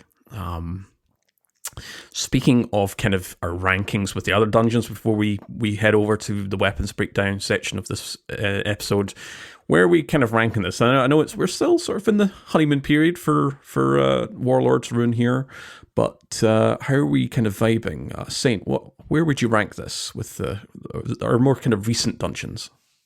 I think this is it's like very juxtaposed to Ghosts of the Deep, and like the reference that you just made there, which is interesting because Ghosts of the Deep was, you know, I feel like highly recognized by people for, you know, some of the boss design and the general just theme around the encounters and stuff like that. The loot was highly sought after. I mean, Cold Comfort was like, you know, is still pretty well like top of rocket launcher meta. And I would personally put this above Ghosts of the Deep. I don't know if I'm gonna like say it's like my favorite, you know, dungeon ever, above like Grasp of Avarice and Prophecy, which are like both like rank super high for me. But yeah, I mean, I would say I like this more than Duality, and I like this more than Ghosts of the Deep. Don't know if it's beating out like Grasp of Avarice for me. But it hits like a really interesting, I don't know, yeah, just very medieval kind of feeling, right? Very, very old fantasy kind of feeling, which is very cool. Very into all the little like loot goblin and mimic chests and all that kind of stuff. Imtis? Feels like Bungie really went for the fun factor this time around. I like Ghosts of the Deep a lot, but I would not call that dungeon fun. I think that's very much the challenge dungeon, right? You want to prove that you're a really good PvE player. Accomplishing that solo, especially solo flawless, is a really solid indicator of your skill in the game. Same thing for like Spire of the Watcher. Definitely not a fun dungeon, but still, again, a good challenge if you're solo or trying to go for solo flawless. This time around, though, I mean, Warlords is not, I don't imagine, a very difficult solo encounter. You really just need to manage your adds. The damage phases, you just have so much time to deal damage that, you know, you're not really pressured. You're not in a rush. You'll have plenty of opportunities to get all of your heavy and special and super off if you've got a damage super. It's really just about kind of focusing your ammo economy and then dealing with adds, which I think should be much more manageable for the broader range of PvE players. So that being said, though, I think this is probably my third favorite. I would still say Duality is number one, and then Ghosts is number two, although the loot does kind of factor into that for me when it comes to the rankings. But yeah, this is by far the most fun and still mechanically engaged dungeon that we have for me and for my personal rankings. So I'll really enjoy taking people through this for the first time, because it was a blast to play through it for the first time for sure, and get caught by the mimic chests and the rocks that will fall from underneath your feet, and the giant Taken Blight traversal section right before the third boss is always a blast to go to try and get through without getting destroyed by the flying rocks. So yeah, by far the most fun dungeon we've had for a very long time. How about you, Court? Yeah, absolutely agree with all those points. I think, because we went from, I would say Duality is kind of our last fun dungeon. So we had Duality, and then sort of the challenge dungeon with Spire, and then another challenge with Ghosts. Now we're back to our fun one, and I think really goes to show that the raid and the dungeon team are really kind of making some bangers in terms of content. As much, I think, out of the four recent dungeons that we've had, I think the weakest for me was definitely Spire, but it's still not like a bad dungeon. It's fun in its own right, but it's still a challenge dungeon. But in terms of this year, I'd certainly put Warlords over Ghosts, but they're two very fundamentally different dungeons, and they've got their own kind of loop. And I think in terms of loot, which we'll talk about very shortly here, I think it's probably the weakest part of the dungeon, which I know for some people, you know, you're only really doing these type of activities for the loot. I am not that concerned about the loot in terms of, you know, you've got the rocket sidearm, which is probably the highlight here, and then the exotic as well. But I like the fun factor and its own specific challenge that this dungeon kind of provides. Yeah, very fun.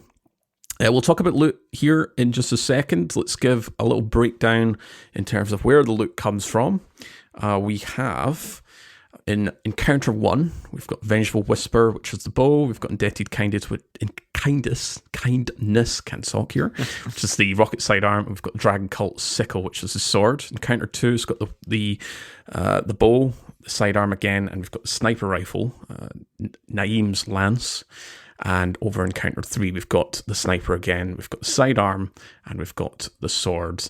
And in terms of armor, you've got helmet, arms, legs for Encounter 1, arms, chest, class item for Encounter 2, and any in Encounter 3. So quite a tight loot pool here in terms of the encounters. Any encounter will give you the sidearm, which I think what a lot of folks are after in the first place. As a reminder, the dungeon weapons are not craftable, and all the dungeon weapons have the origin trait Sundering, where increased on construct damage, you get increased reload speed, or for the sword, you get charge rate. We don't have the values here again, so kind of TBC here. I'll kick us off with the Vengeful Whisper, which is our Strand Precision Bow, which is a 684 draw time. The attribute for the frame here is it's a longer time draw time optimized for damage. Comparing it with the Point of the Stag and the Raconteur from earlier this year, we have 71 accuracy, which is the highest by 3 over Stag. We've got stability of 49, which is highest by 1 over Raconteur. Handling, which is 56, is tied with the rest. 40 reload, which is also tied with the rest. And recoil direction of 79, which is the highest by 2 over stag. First bow to have 19 zoom. All others have 18. So very interesting. I'm not exactly a bow main here, but we'll see if that makes too much of a effect, if it does. Let's look at the stats here, the perks. I'll pass it over to Saint. What are you kind of looking for in terms of a bow for PvE, for Vengeful Whisper? So this thing is kind of breaking the rules a little bit here, because we got some traits that are a little bit out of place for their historic columns. The main one I want to call out is in column 3, we have Archer's Tempo and Explosive Head competing with each other. We've also got some interesting options like Keep Away, which is giving 30 reload, Enlightened Action, and Slice. Slice being the class ability causes this weapon to sever for a brief duration or up to a number of targets, which I think are all really interesting. And there's some stuff that you can combo in the next column, which also go hand in hand with that. Instead of Archer's Tempo, you have a successful warm-up if you want to target that way. You have Hatchling. And then finally, you have Precision Instrument, which, if you'll remember, is a little more forgiving, about 2.1 seconds in between hits on a bow versus a normal weapon, which I think is really interesting as far as going for the double damage traits go. Going for Explosive Head and Precision Instrument together certainly seems like it could be really strong for, kind of taking things off from a distance. The only problem with that is that you're going to need to get your draw time elsewhere. And I think that people are very used to having Archer's Tempo, which I believe is at 25% on draw time, which is pretty significant on the draw time there. So this is a tough one also because you can't just craft this thing and make sure that you're getting Elastic String when you're getting Explosive Head and Precision Instrument. That Elastic String giving you a minus 72 milliseconds off your draw time, which is significant. And then you could also throw on like a Masterwork there for your draw time, taking that down even further. But yeah, I don't know. I think that's a really interesting combo. I think it's kind of dependent on getting some other stuff in there to make sure that you get that reload and draw time down a little bit, or else it may feel pretty strange coming up against some other options. Imtis, where is your head at? You going for double damage perks, or you're interested in some of the other stuff this thing has to offer? Oh, no, it's double damage all the way, baby. That's what gets my brain juices going here. Explosive Head, Hatchling, definitely something that I'm looking for. I'll even take Archer's Tempo, Hatchling. Really, I just want Hatchling. I think that's going to be a lot of fun to spawn a little Threadling buddy at a really long range on what is a pretty powerful primary archetype in PvE. That's really for me. Again, you've already mentioned Precision Instrument. I'd take that with Explosive Head as well. I'd even take Successful Warm Up to just kind of have a reversed, reload / charge / draw speed perk plus damage perk kind of option there. I think that's perfectly fine as well. The one roll that I did get of this is very much the PvP roll. I did get the max charge time roll with Archer's Tempo, Successful Warm Up, and then your necessary bowstring and arrow. Again, it's a definitely elastic is what you want on your bowstring for that reduction in draw time. It does come with a minus 10 accuracy, but you can just replace that malice with the plus 15 accuracy that Fiberglass Arrow Shaft gives you. I think there's some other ones that also help out with accuracy as well. Helico won't completely replace it, but you should get Straight Fletching, which is just a straight 10 plus 10 accuracy. That'll also even out the malice from Elastic String as well. Those are great options there, but Fiberglass is kind of the best for the most accuracy bump that you can get in your second column perk there. So yeah, I want to go double damage. That's just fun. Double damage is a pretty rare combination across all of Destiny weapons. So that's automatically what I look for. And the draw time's fine enough as it is for PvE. I'm not necessarily too worried if I don't get any of the reductions to draw time that I would want. I can live without it when I'm firing explosive arrows that generate little bugs. So that's enough for me. Court, what about you? Well, I noticed it's got collective action, which I've just been looking at the sort of strand synergy here. Obviously, with it being strand, it's throwing or I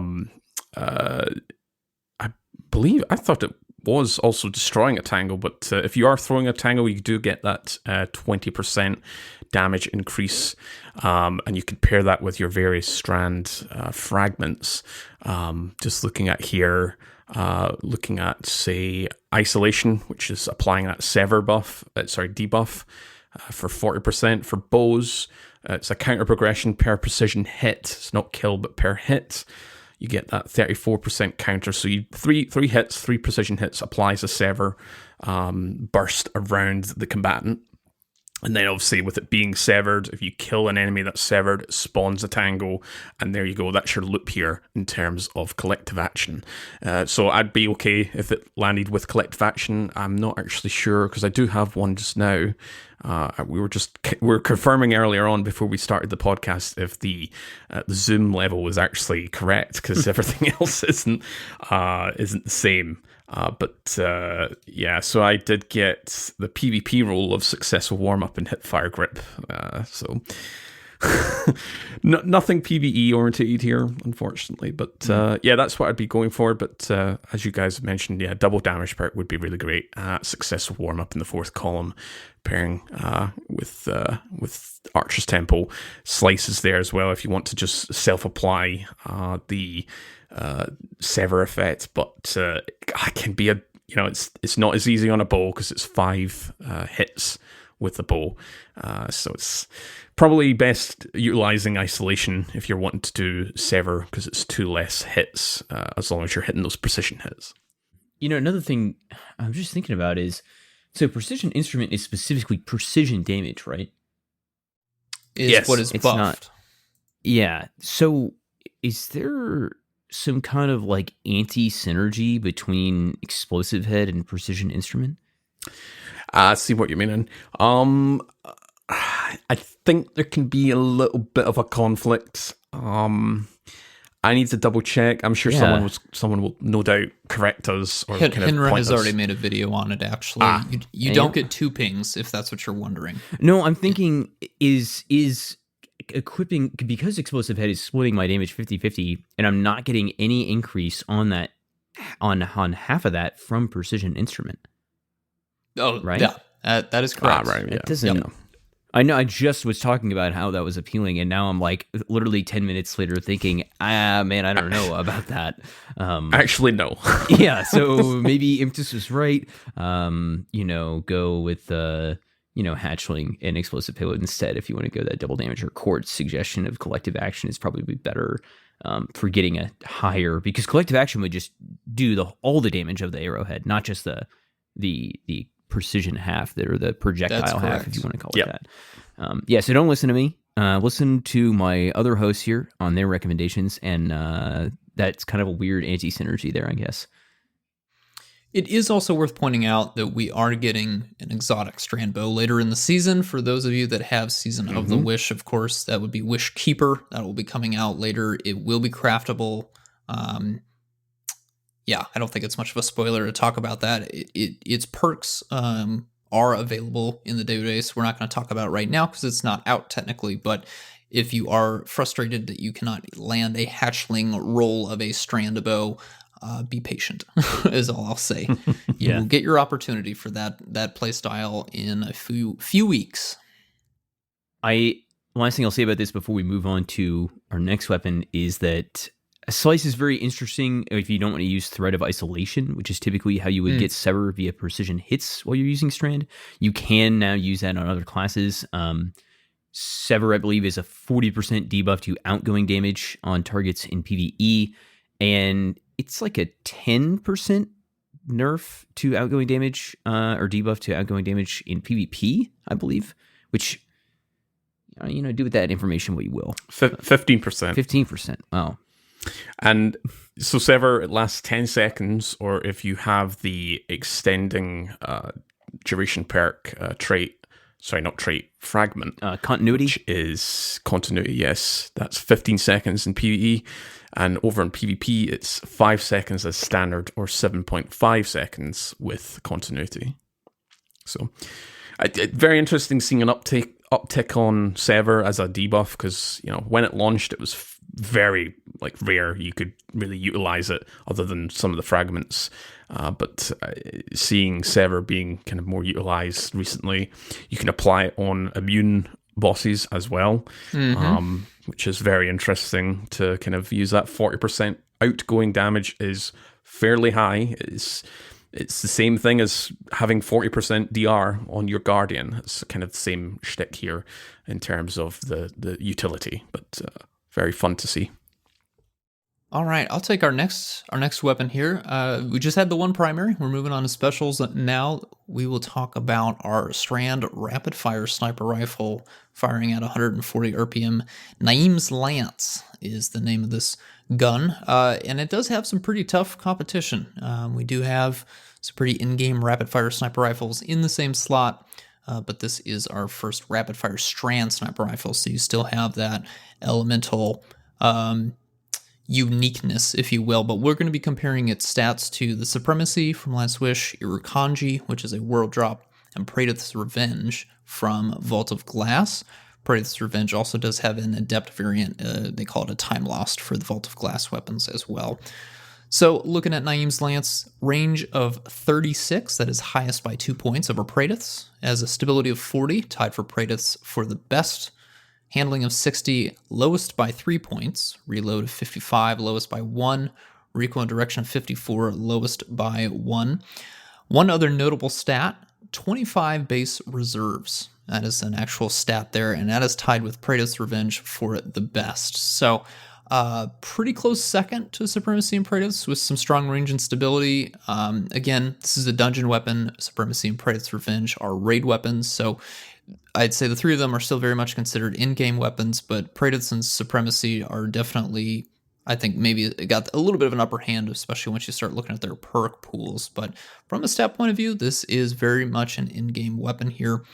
Looking at our barrels and magazines here, Court, what are you looking at when it comes to rapid-fire sniper rifles? We've been able to get our hands on quite a few of them this past year, and sniper rifles getting slowly buffed up season by season, bit by bit. What are you looking at, ignoring our column 3 and 4 perks? Yeah, so with rapid fires, you're obviously going to be firing a lot more often, so you want to kind of really hone in on the recoil direction here. And now her arrowhead break is our plus 30 and plus 10 handling on top of that. In terms of, I'm just having a look at cycling through. Yeah, I think that's kind of your only really choice. Again, with this not being a craftable weapon, it's out of the, 4 or 5, 9, 8 or 9 traits that roll in the first and the second column, it can be a little bit tricky trying to get your specific one. But if you get one with arrowhead break, this is your kind of go-to here. Then obviously you kind of, in terms of magazines, you do want to boost that up. So tac mag increases it, extended mag, but it does give you that minus 20 reload speed, which are big malice. So it's the same thing with tactical mag in terms of ammo gain. When this being a rapid fire frame, you have a lot more in the reserves as well compared to our other frames for snipers. In terms of our kind of main perks here, some interesting choices here. We've got Reconstruction, which I was just looking at the other snipers that have it. So originally, obviously, Succession had Reconstruction, but before or since then, we've had Eye of Soul, which came out this season as well. It's got Reconstruction. We also have Izumi RR4. That also has that for this season as well. So a few choices, but Reconstruction, just to really capitalize on the amount of ammo that you can exploit with a rapid fire frame here. Hatchling is on the third column as well in terms of, say, quote, damage perk. But with it being a sniper rifle, precision final blows, it's... if you want to use this as a kind of pseudo ad clear weapon, but kind of I'm looking at Reconstruction. Column 4, Deconstruct is here. Again, if you're using this as, say, like kind of marksman for shooting out those the blighted eyes or any other type of constructs, you can go that way. Demo's in the 4th column as well. Demo's obviously lost a little bit of its kind of desire in terms of the ability changes. With it being a sniper rifle, you do get double grenade energy granted back to you, but that's just at base level. Then you obviously have to filter in the whole, the higher the cooldown of a grenade, the sort of less gains you're getting from that. Slice is here as well, though. So if you're using this as a kind of swapping to apply, use your class ability and then apply the slice 40% on a boss target, this could be your kind of go-to. And then obviously, I think Saint's kind of big kind of highlighted perk for the last couple of seasons here is also here, and that's Precision Instrument. Saint, you going to be picking Precision Instrument here for Naeem's Lance? I think there's some pretty good potential. Precision Instrument is pretty reliant on you. You have to have some kind of ammo or mag perk, right, to really pump this up. And you do have Reconstruction, which if Tac Mag is putting me up to 7 and Reconstruction puts me up to 14, it's taking me 6 shots to get that going, but then I would have quite a few shots left at the end of that on full buff, so to say, as long as I'm hitting those crits pretty consistently. So yeah, I think that if you want to go for any sort of damage roll on this, it's probably a mag, appended tac extended. You just want to get an extra bullet in there, Reconstruction, and then Precision Instrument. This is pretty punishing on a weapon where you want to be throwing crits off like very rapidly. So if you're not able to get any stability or any recoil direction in there, depending on how you're playing, it may be kind of tough to land that many crits in a row.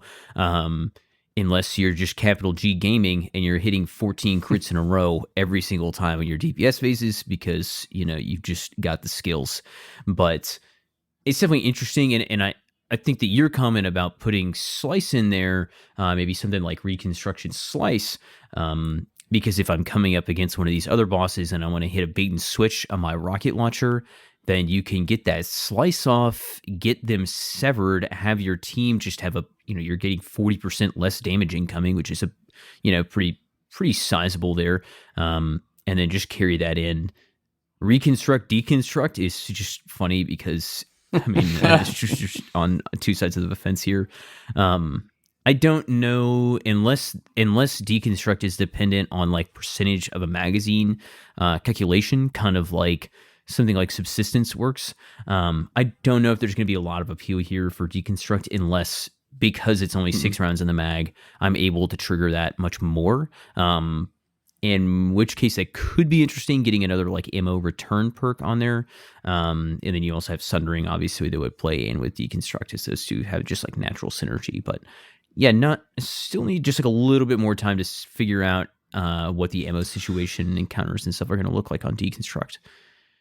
I am really glad you brought up the bait and switch point about Slice, because I do have a Reconstruction Slice roll of Naeem's Lance, and it was in my vault because it was 1810, and I thought, well, I'll put it on there just to say that I have it.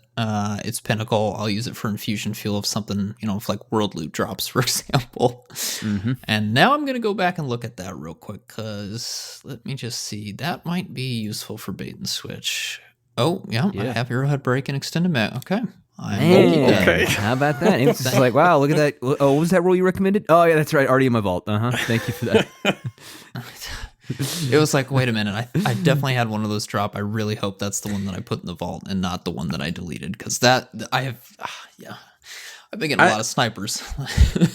I'm certainly intrigued with how this could be useful in the future, as Bungie are deprioritizing, bubble and wells and activities, especially in this dungeon. It kind of pretty much lays the foundation of, we're not going to see a lot of encounters where you're standing in a well or a bubble and just plicking away at the boss.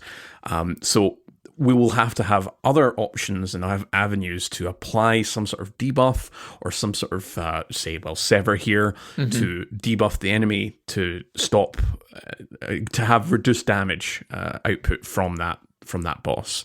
If you can catch my drift here. So we're not going to have a lot of kind of avenues to use well or bubble, but we've got these kind of perks which may come into play in the future.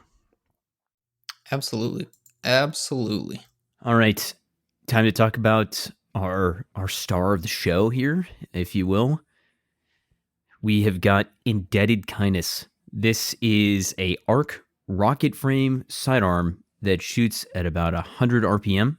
The rocket sidearm has both impact and explosive damage. This is the first of its kind, and it really is the first of its kind, not even just a new element in slot or anything like that. It's really difficult to compare this weapon to other things. It takes pieces from explosive weapons and non-explosive weapons. So stat-wise, we have 25 range, 48 stability, 45 reload, or 45 handling, 28 reload, 35 blast radius, 56 velocity. You also have a recoil direction of 60, but not sure how that's really factoring in here. Just starting off, taking a look at the base stats. Two things I want to mention. We were tipped off that the blast radius is pretty important, that you can have a real impact on the practical blast radius based off of your stat increase, I believe up to 60% increase from 0 to 100 stat on blast radius. So it's definitely something worth keying in on here. And then also seeing some damage testing out from the community about the range that this weapon is being used at. 25 range sounds really low, and historically sidearms do not have very good range as a, generally just their regular primary ammo archetype. The range doesn't really seem to matter that much, as this thing is hitting, I want to say it was 60-ish, meters before it was experiencing any kind of significant damage fall off. Yeah. I should go pull this back up. If I can't find this right now, I'll give you a shout out in our next episode. But I saw some people testing this on like Bannerfall, and they were like really far away from the other person, and the damage fall was not hitting. That would have been Phaeton and Super Say. Okay. So I was there, but I was the forerunner. Okay. Just to kind of baseline it. Yeah. In terms of like that's its nearest competitor, I suppose, stats wise. And well, Forerunner's not a rocket sidearm, but it's a special sidearm. So that was just to yeah. Yeah, so shout out to those guys. The range is nuts. And don't worry about range, but do worry about blast radius is the moral of the story there. And we don't really have any other way to compare this to anything other than that. I don't really know about velocity. It just needs more time to kind of feel out, how velocity is impacting this weapon. So that being said, I personally am very keened in on things that are going to increase my blast radius, because in the barrels column, we have launcher, like grenade launcher type of barrels here. And you have stuff like volatile launch, 15 blast radius, but a -5 velocity. And then you have a confined launch is a -10 velocity plus 10 blast radius. And then, I feel like a few others there. Linear compensator is just a +5 stability, velocity, and blast radius. So it's kind of like a nice middle ground. And then things really start to get weird when you look at the mags, because we have like ammo mags and blast radius, affecting like GL kind of rocket launcher mags. Impetus, what kind of mag are you? Do you want a mag? Do you want a velocity increase? What are you leaning for like what's going to give the value here on our rocket sidearm? Dude, I did not think the range was going to be that long. This is like I'm shambles right now. I think I'm going to finally have to become a sidearm main in PvE. This is not a good time for identity shattered, dude. I'm struggling right now. I will probably say, knowing what we know about blast radius, the high explosive ordnance option seems kind of like a no-brainer. A boost to my velocity, but a bigger boost to my blast radius feels really big here. I haven't had a single one of these drop. I'm going to be completely honest. This is I'm like shattered, but I'm also even more mad that I haven't had a single one of these to drop. Is the magazine truly 1 in the mag? No, it's like 10 or something base. Okay, I figured it was a lot higher. So yeah, then in that point I'd probably reload speed of 28. Again, that's kind of hard to understand, but I think I'd probably want to take something like TAC mag. Really, we do have some reload-based perks that will help out in column 3. So with that in mind, like appended mag and extended mag, I wouldn't be bummed out if I got those. But I do think it's a rocket based sidearm. Like blast radius and velocity, even without knowing what we know about the blast radius stat, I feel compelled to kind of lean into those because that's what makes it unique, right? We don't have something like accurized rounds we don't have any of the rounds based perks here, so it's not like I can take advantage of the range stat. My stability is already going to be fine because I'm firing at 100 RPM, so I don't need to worry about it getting, out of control if I just lay down the trigger, let it auto fire. So yeah, I think it's going to be explosive ordnance is my number one pick, my far and away number one pick, and then kind of way down there is like my fourth or fifth option would be tac mag, appended mag, extended mag there, as like what else I would prefer here. But yeah, I think that's what I got to go with, because you definitely don't want implosion rounds. That hurts blast radius. That's a -10, so that's definitely a no. High velocity rounds, faster reload speed, nice. 10 velocity, okay, sure, that can be helpful. But again, we do have something like impulse amplifier in column 3. So for me, high velocity isn't really a huge deal when I can get a bigger boost to my reload speed and an even bigger boost to the velocity of the projectile with my column 3 perk, a very strong column 3 perk for rocket-based weapons to begin with. So yeah, high explosive ordnance is what I'm going with. What about you, Court? Yeah, no, I think that's fair to say. I was looking at my vault. I've got 3 sidearms, and one of them does have volatile launch and also high explosive ordnance.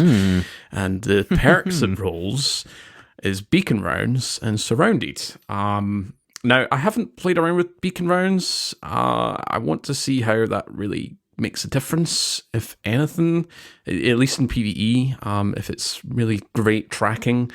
But I would prefer something like Lead from Gold. I think this sidearm, it really benefits from having ammo all the time, because it hits like a truck. Like it's if you don't already have one, I don't say impetus, you don't have one just now, but like, do hear me out that it does hit like a truck. It's very different feeling, but being able to see the damage does kind of like, oh, actually, this is pretty interesting. I try to think of a comparison with Forerunner, but I think in a lot of the activities that I've used, and obviously this season we've got anti-barrier sidearm, I think it's going to do really well against champions, at least for bringing down their shields. From what I've seen, it's either a one hit or it's a near one hit. So Ariana's vow is crying in the corner. Oh man. So yeah, Lead from Gold for me, and I think Surrounded might be the pick, just because I already have it. But I'd love to have Volt Shot just to see how that interacts with being able to just fire it off. But if the range is that long, like how is Surrounded going to play out in practice? Right, you're going to have enemies next to you, but it'd behoove you to probably shoot rockets at something that's further away. Yeah, like that's what I'm trying to struggle with, because I had initially thought, oh, it's a sidearm, it's not going to have a lot of range, so Surrounded is a great idea. But Surrounded is just so much damage, I feel it like. is. I understand. Even though, to your point, it's a risky play, right? But I mean, man, what is it, 35 or 40%, right? 35. I think I can't remember if it was on the DMB server or someone's going to correct us anyway, but I think it acts like a rocket launcher, so it has that 35% damage increase to explosive and then 40% to impact, which brings it out to roughly 37.7% or whatever it is. But yes, it's a lot of damage. Like, if you can exploit Surrounded, then you're doing a lot of damage with this. Alternatively, you can go Volt Shot, which is your kind of classic kind of arc build. I know this is not the season of arc, that was last season, but in the future, I think for a long range Volt Shot, applying Jolt is something we don't currently really have, unless you're maybe counting like a scout rifle or a sniper rifle that's got Volt Shot. I think this would be a pretty, because it's a sidearm. Your reload's very fast anyway, and then you're doing a lot of damage as well. I did also get one that's got permeability, so it doesn't really matter if it's an arc sidearm. I can make it any element I want, and kind of go through that kind of synergy. I want to play around with that one, but it's actually the one that I got really bad launcher and magazine perks with, and also got enlightened action. So I'm not that interested in enlightened action when something like Lead from Gold is here. You guys were, I didn't say anything, but you guys were talking about loose change before we started recording. So the way loose change, it's plus 50 reloads approximately, and it applies to any elemental debuff with the exception of weaken, which I think is I don't know if that's intended or not. I think that might be a bug, because weaken's one of the core debuffs in this game. Yeah. But in terms of like actual other debuffs, we're talking about Jolt, Blind, Sever, Suspend, anything that applies a negative effect on them, suppression, volatility, all that jazz. I believe Scorch and Scorch should count as a debuff, so you should get your plus 50 for that. So if you get a loose change and Volt Shot roll, there you go. That's your like instant reload for maximum jolting. Saint, what perks did you get, and what are you kind of looking for? So, similarly, I just kind of pulled up Dim, and I'm looking through the options here, and the one that I have been using the most by far so far is Lead from Gold and Adagio, which is really turned out to be kind of interesting. So general Adagio effect is 30% damage increase, but 20% increase in the firing delay. And then you also get a 10 range stat, which in this case, I don't really, Adagio is like not a factor, or the range stat is like, doesn't seem to be a huge factor. But the 30% increased damage for just getting a kill is like a lot, especially when this thing seems to have kind of a predisposition towards total damage output, right? Not necessarily really high burst damage, but I believe Mossy was saying that the total damage output on this thing is very high. And I feel like that specific combo, Lead from Gold and Adagio, is just like a huge doubling down on trying to get as much total damage out of this thing as possible. Now, if I'm not running, if I'm running double special and this is my like anti-barrier weapon, then I think that would be a very good combo. But there's some other stuff I definitely really want to try out. The beacon rounds I know can stack, which is very interesting to me with something like Adagio. You get a kill, you're proccing both tracking and increased damage, even though if you have a little bit of a longer firing delay. So there's, I don't know, maybe some potential there. Offhand strike and enlightened action, I'm not super interested in. Impulse amplifier, because it gives such a big multiplier. It gives a 35% increase to your velocity, which is pretty significant. So that's like a little bit of interest there. So I'd say I feel like impulse amplifier in Volt Shot would also definitely be a very desirable role for me. Something I'm going to be going for. And then, beacon rounds and Adagio, as well as like the Lead from Gold and Adagio when I already got. I'm going to be using for a while. Maybe this thing's going to make an appearance in some GM builds. I see permeability on this thing, and I'm not even a hunter, but my mind immediately is like, you can run that with your Falcons. And that just seems like a lot of fun. Like, some kind of, if you're using dodge reload, that would be great. Or you could use loose change and permeability, or like beacon rounds and permeability, and be dodging and getting lots of kills with your sidearm that's void, and just having a lot of fun there. And loose change would proc up volatile, I believe. So that seems like I'm definitely going to be keeping a permeability roll for a Drew Falcons build, because that just seems like a lot of fun.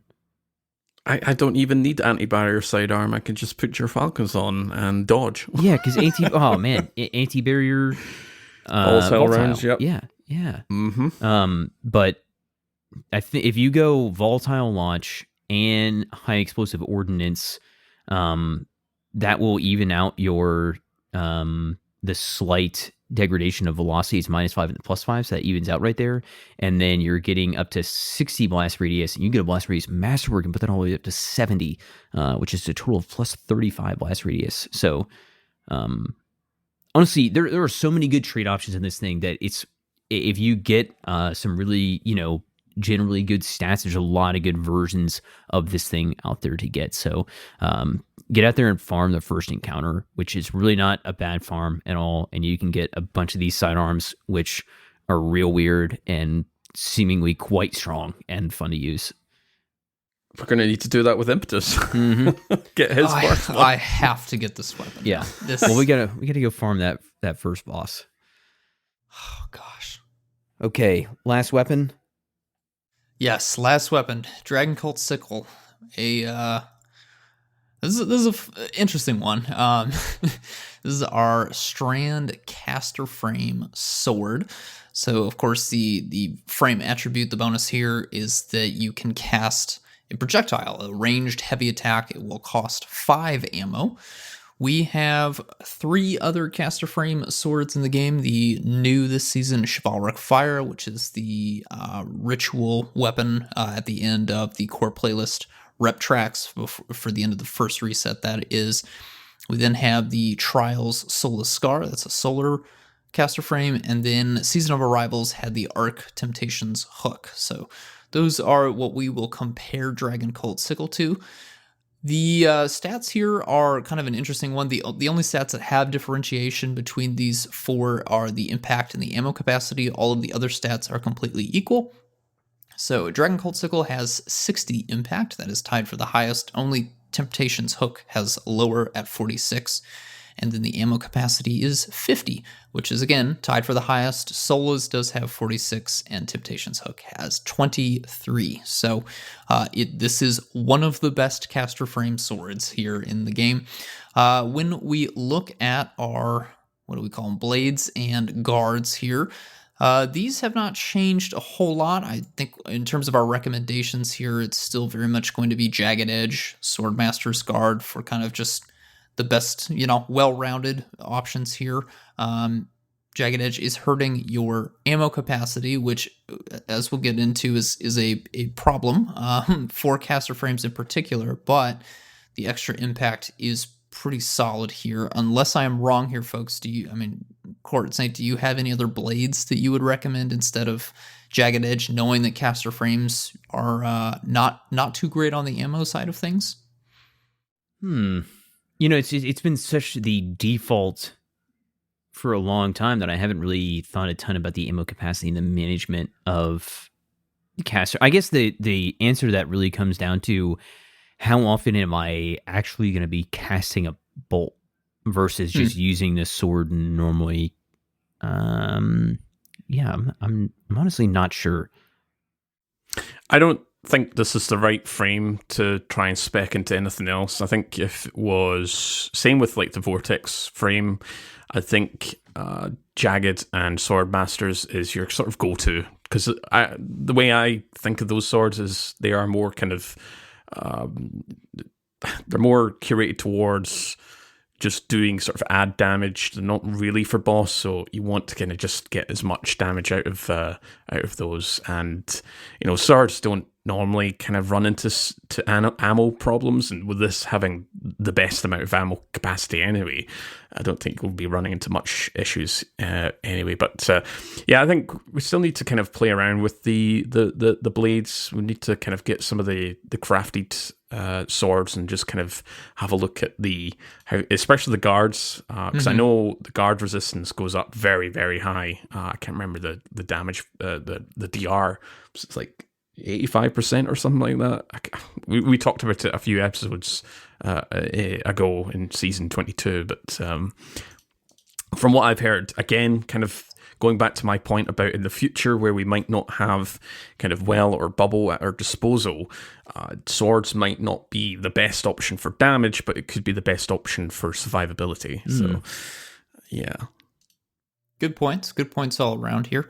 So, looking at columns 3 and 4 here, column 3, you got, and I'm going to be hitting on most of these as they are pretty applicable for PvE. Don't get a whole lot of PvP sword perks here, but you got Slice, you got Demolitionist, which is a very rare sword perk to begin with.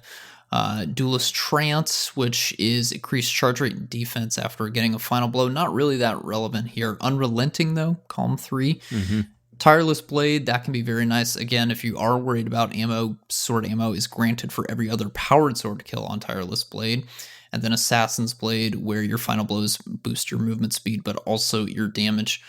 I would say, gosh, I mean, there's a lot of different ways to go. It's probably best to get into column 4 here so we can start looking at what we could pair here. Column 4, we've got Hatchling, Attrition Orbs, Chain Reaction, Whirlwind Blade, Golden Tricorn, and Surrounded. So I feel like winners pretty much all across the board here in column 4.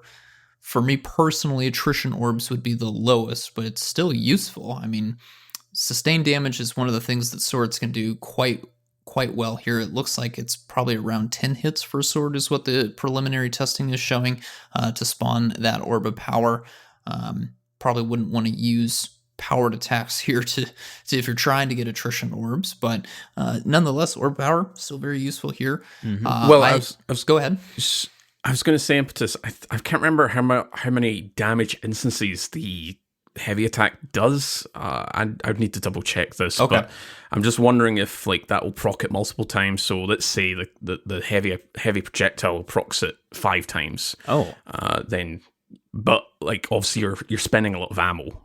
It's 5 ammo for that anyway. So maybe a better number like it procs it 7 times. That might be a better cost effectiveness compared to just doing it with the light attack. But again, someone will probably correct us, or I'll need to double check that. Yeah. But I mean, Hatchling on a sword, very fun. Not the first time we've seen that. Chain Reaction, though, I believe this is the first Strand sword with Chain Reaction. I did land an unrelenting Chain Reaction roll of this that I am saving just for funsies, really.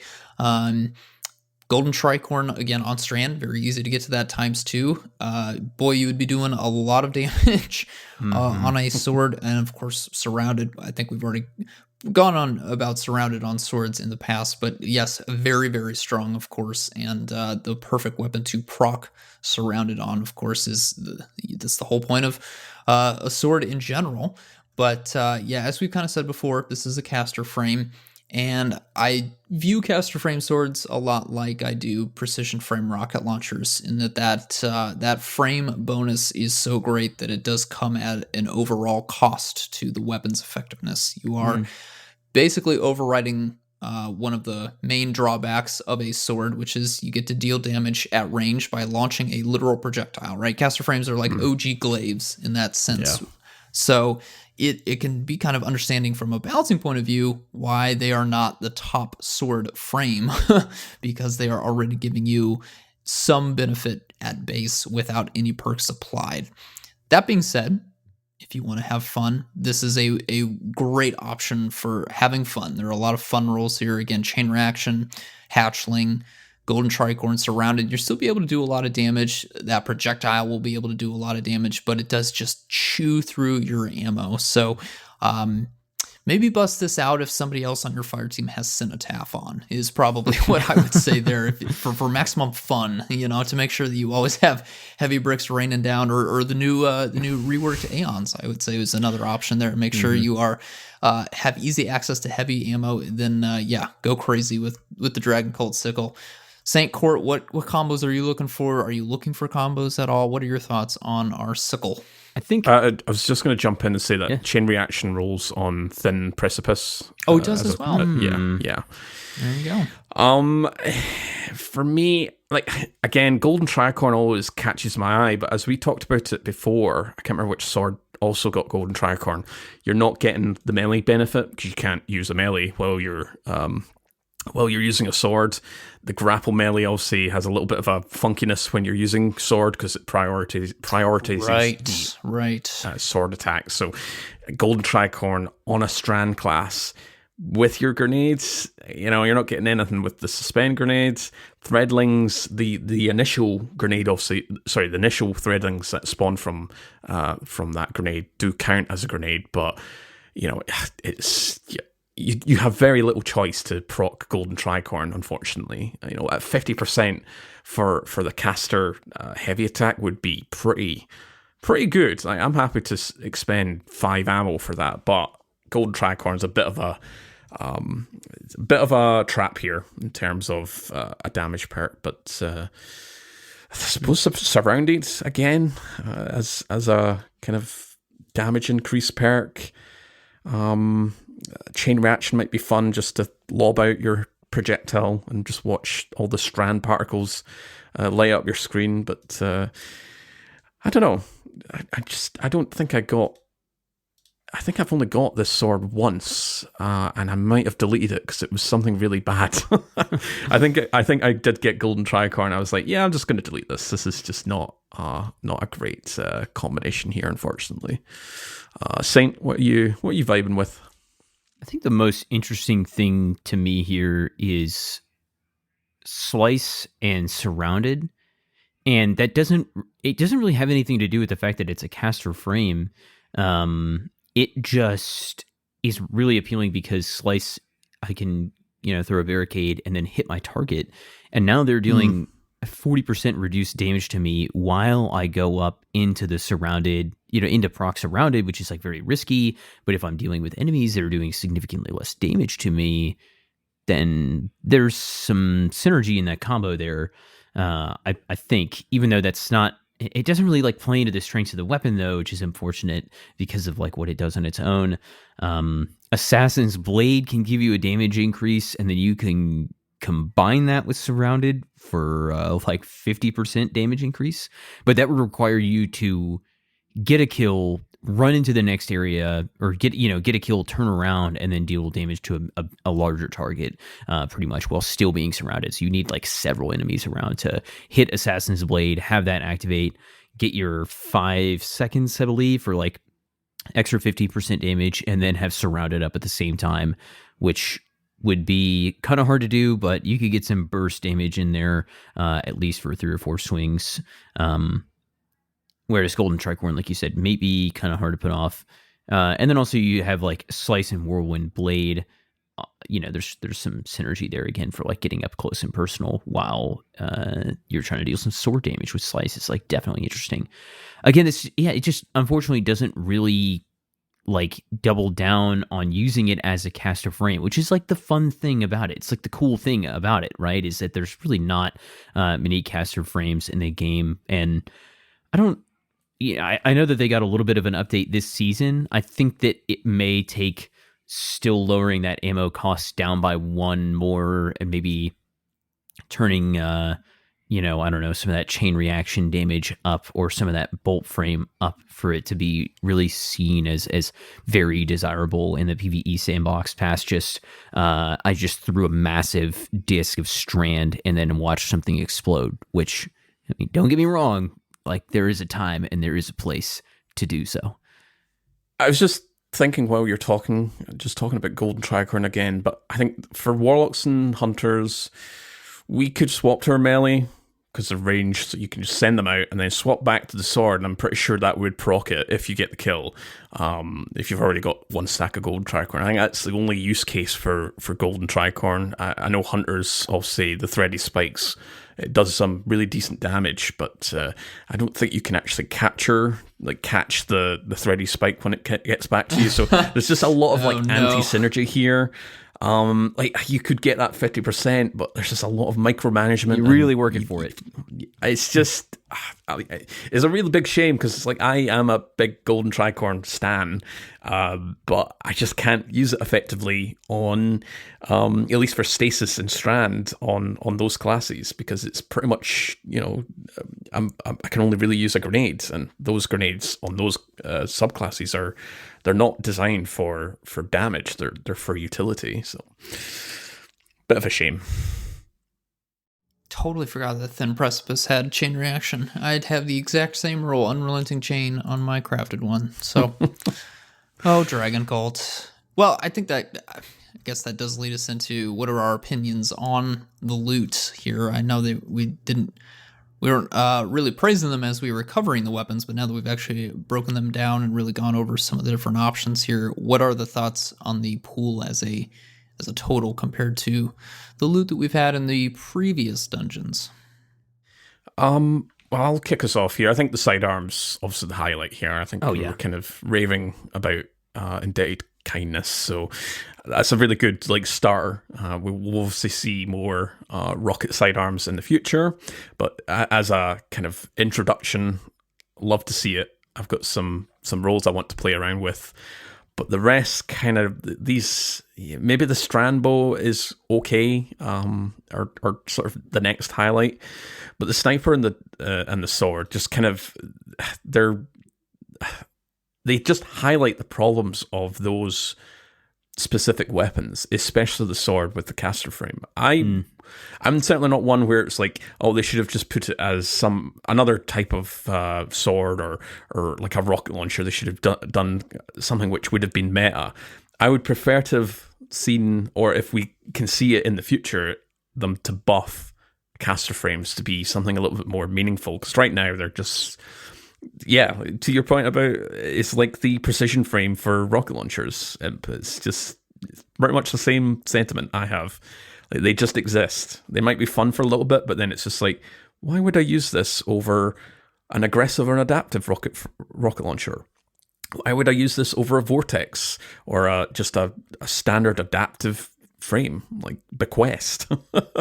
So they're just victims of their own weapons and their own archetypes, unfortunately. I do hope that we get some buffs to at least the sword. I think the sword needs some help just to really help it out, especially when we haven't seen a caster sword for so long, other than obviously the reprised Solar's Scar. That's also came out as well, but that's my thoughts. Bit of a downer in terms of the weapons, but the dungeon itself is a banger. Very fun. Very, very, very fun. Yeah, I had a interesting conversation about this the other day, basically on, are people justified in criticizing the dungeon for its weapon set? And I think that the answer to that question is yes, because the precedence that has been set by recent dungeons is that they bring unique archetypes, they break trait combo rules, and they generally have pretty good stats. And this, has some of that. And when we really look back at there's some times where that's not always true. You have a weapon like Long Arm that is a legendary, Dead Man's Tale. And it looks very cool. It's a very fun weapon to use. I still keep one in my vault because I like the weapon, but it's not a meta weapon. Whereas on the flip side, in this dungeon, the new archetype that we pulled out seemingly is landing quite strong. But the other options, as opposed to the sidearm and the grenade launcher from Spire, I felt offer much more than the other weapons that we've got from this dungeon. To Court's point of kind of victim of the archetypes, I'll definitely keep some of these weapons just because they do offer unique things, and being a hoarder, I'm a sucker for that. The role that Impetus has already got for Naeem's Lance, definitely going to be looking out for, because I think that is pretty interesting as far as utility of being able to apply Sever on command on a boss is pretty appealing. The sword does not have a ton of appeal to me, but again, that may be a bit of an undervaluation, or may just be kind of victim of its archetype, and it may not really see any ground. And it is tough to make new weapons and not have them power creep everything and still make them feel valuable, which is kind of a tough line to skirt. I feel like the bow is a good offering, and the rocket sidearm is S tier. The sniper is okay, and the sword is don't know where I'm going to use it, or unless Sever Surrounded becomes like a very viable combo, but I don't know if that will be the case. Well, like, see, Impetus's role for Naeem's Lance might be good in the future. Like, Yeah. I'm being pretty hopeful, optimistic that, like, again, because we're not going to see a lot of bubble and well action after, this season, that might be your kind of auxiliary kind of sniper rifle where you're applying slice. But then you look at the sword, it's like, when am I ever going to use this in the future? Like, what use case? Okay, so one just popped in my head for the slice sword is like Master Crota, where the damage that Crota is doing is like very impactful, and you want to slow him down, and you've got a hunter that is like dodging and hitting the boss. But again, I mean, we were talking about one fight in a specific raid of very high end like master mode, right? So pretty niche, but there's at least one encounter where slice sword is valuable. Impetus, how about you, man? Loot really hurt. Yeah. Not what I was looking for. Although I will say the Naeem's Lance roll has got me kind of doing. I've been doing some 180s today. I'm not gonna lie, fellas. Doing a 180 on that sidearm, doing a 180 on the Naeem's Lance roll that landed in my lap here. Sword. I'm doing a 180 because I thought it was a unique rule, and it turns out I already have a crafted rule for that on a different frame strand sword. So I'm still, I had wanted a little bit more. I'm not gonna lie. That being said, though, Dungeon's fun. Like I'm not bummed about it, but I don't think Bungie can ignore how much of a motivator loot is. I mean, again, I'm assuming that the high number of Pit of Heresy clears for Fireteam Finder or people going after those absolutely juiced armor drops from the final boss, right? The guaranteed plus 15 and 2 separate stats kind of a situation here. That is the number one motivator for the vast majority of Destiny players. So it will be interesting for me to see kind of over the course of this really long season, but as we go into the final shape, how the playtime for Warlord's Ruin holds out. And then again, of course, the ongoing discussion of should dungeon loot be craftable or not. And I think that this brings me back to dungeon loot typically, not typically, historically being perceived as quite strong because it has been quite strong, and it's uncapped on its farming. It's like the non-craftable source that you can farm as much as you want because the rules are good, they're breaking rules, they're cold comforts, they're wilder flights, they're best in slot, matador, whatever it is that motivate that farming and that drive the idea that this is the non-craftable, uncapped farm is a thing, and it is like the staple of the dungeon. And I mean, there is armor, and Artifice armor obviously remains very strong for getting nice, even high tier stat splits. But yeah, it's a kind of thing that, it takes your 10 out of 10 dungeon to like a 9 or like a 9.5 because the loot just isn't quite there. Yeah, the dungeon is still it's still a 9, it's just not a 10 because it doesn't have a full set of very desirable loot, which is, again, back to the idea of trying to balance power creep against desirability. Yep. Not a battle I wish to fight. No easy feat. Yeah. The loot could be improved in the future. I keep going back to the sword. I think they could do something meaningful with not just this one, but all caster frames. Yeah. Even if they reduce the heavy ammo consumption for the projectile from 5 to even 4 or 3, just to make it a little bit more kind of competitive, because when you've got it up against, well, Vortex is 6 ammo, but Vortex is, spin to win. You get a lot of kind of bang for your buck with the Vortex. Especially whether it's against a single target or if it's just ad clearing. And, we've got tons of activities now that are all about trash ads kind of coming up to you and getting in your personal space. So the dungeon itself is 10 out of 10, but the loot drags it down to 9 out of 10. But it could be 10 out of 10 if they just did a few improvements to some of these weapons. I think the rocket's definitely the highlight for the three of us. And we will need to farm a little bit with Impetus to get some rolls for him, just so he can see for himself. But get out there, farm these. They are indefinitely farmable for Season 23, and whenever the next period is, where we've got a long period of Season 23, but whenever the next dungeon will be back, will be when it will be put into the rotator for dungeons. So you've got plenty of time to get your god roll sidearm, and the first encounter is what you want to do. It's very, very easily one phaseable, and you can get in there, dip, get back in there. All right, lads, any last comments before we wrap things up? No, that's it for me. Yeah, that is it for me. Sweet. Well, that is it for this week and episode 90. Impetus and I will be back for one more episode before we wrap things up for our Christmas break. We'll be covering the Dawning and the reprised Dreaming City weapons. But until then, we want to thank everyone who supports the show, our sponsors for keeping the lights on, and of course, our audio engineer, Autoiaktos.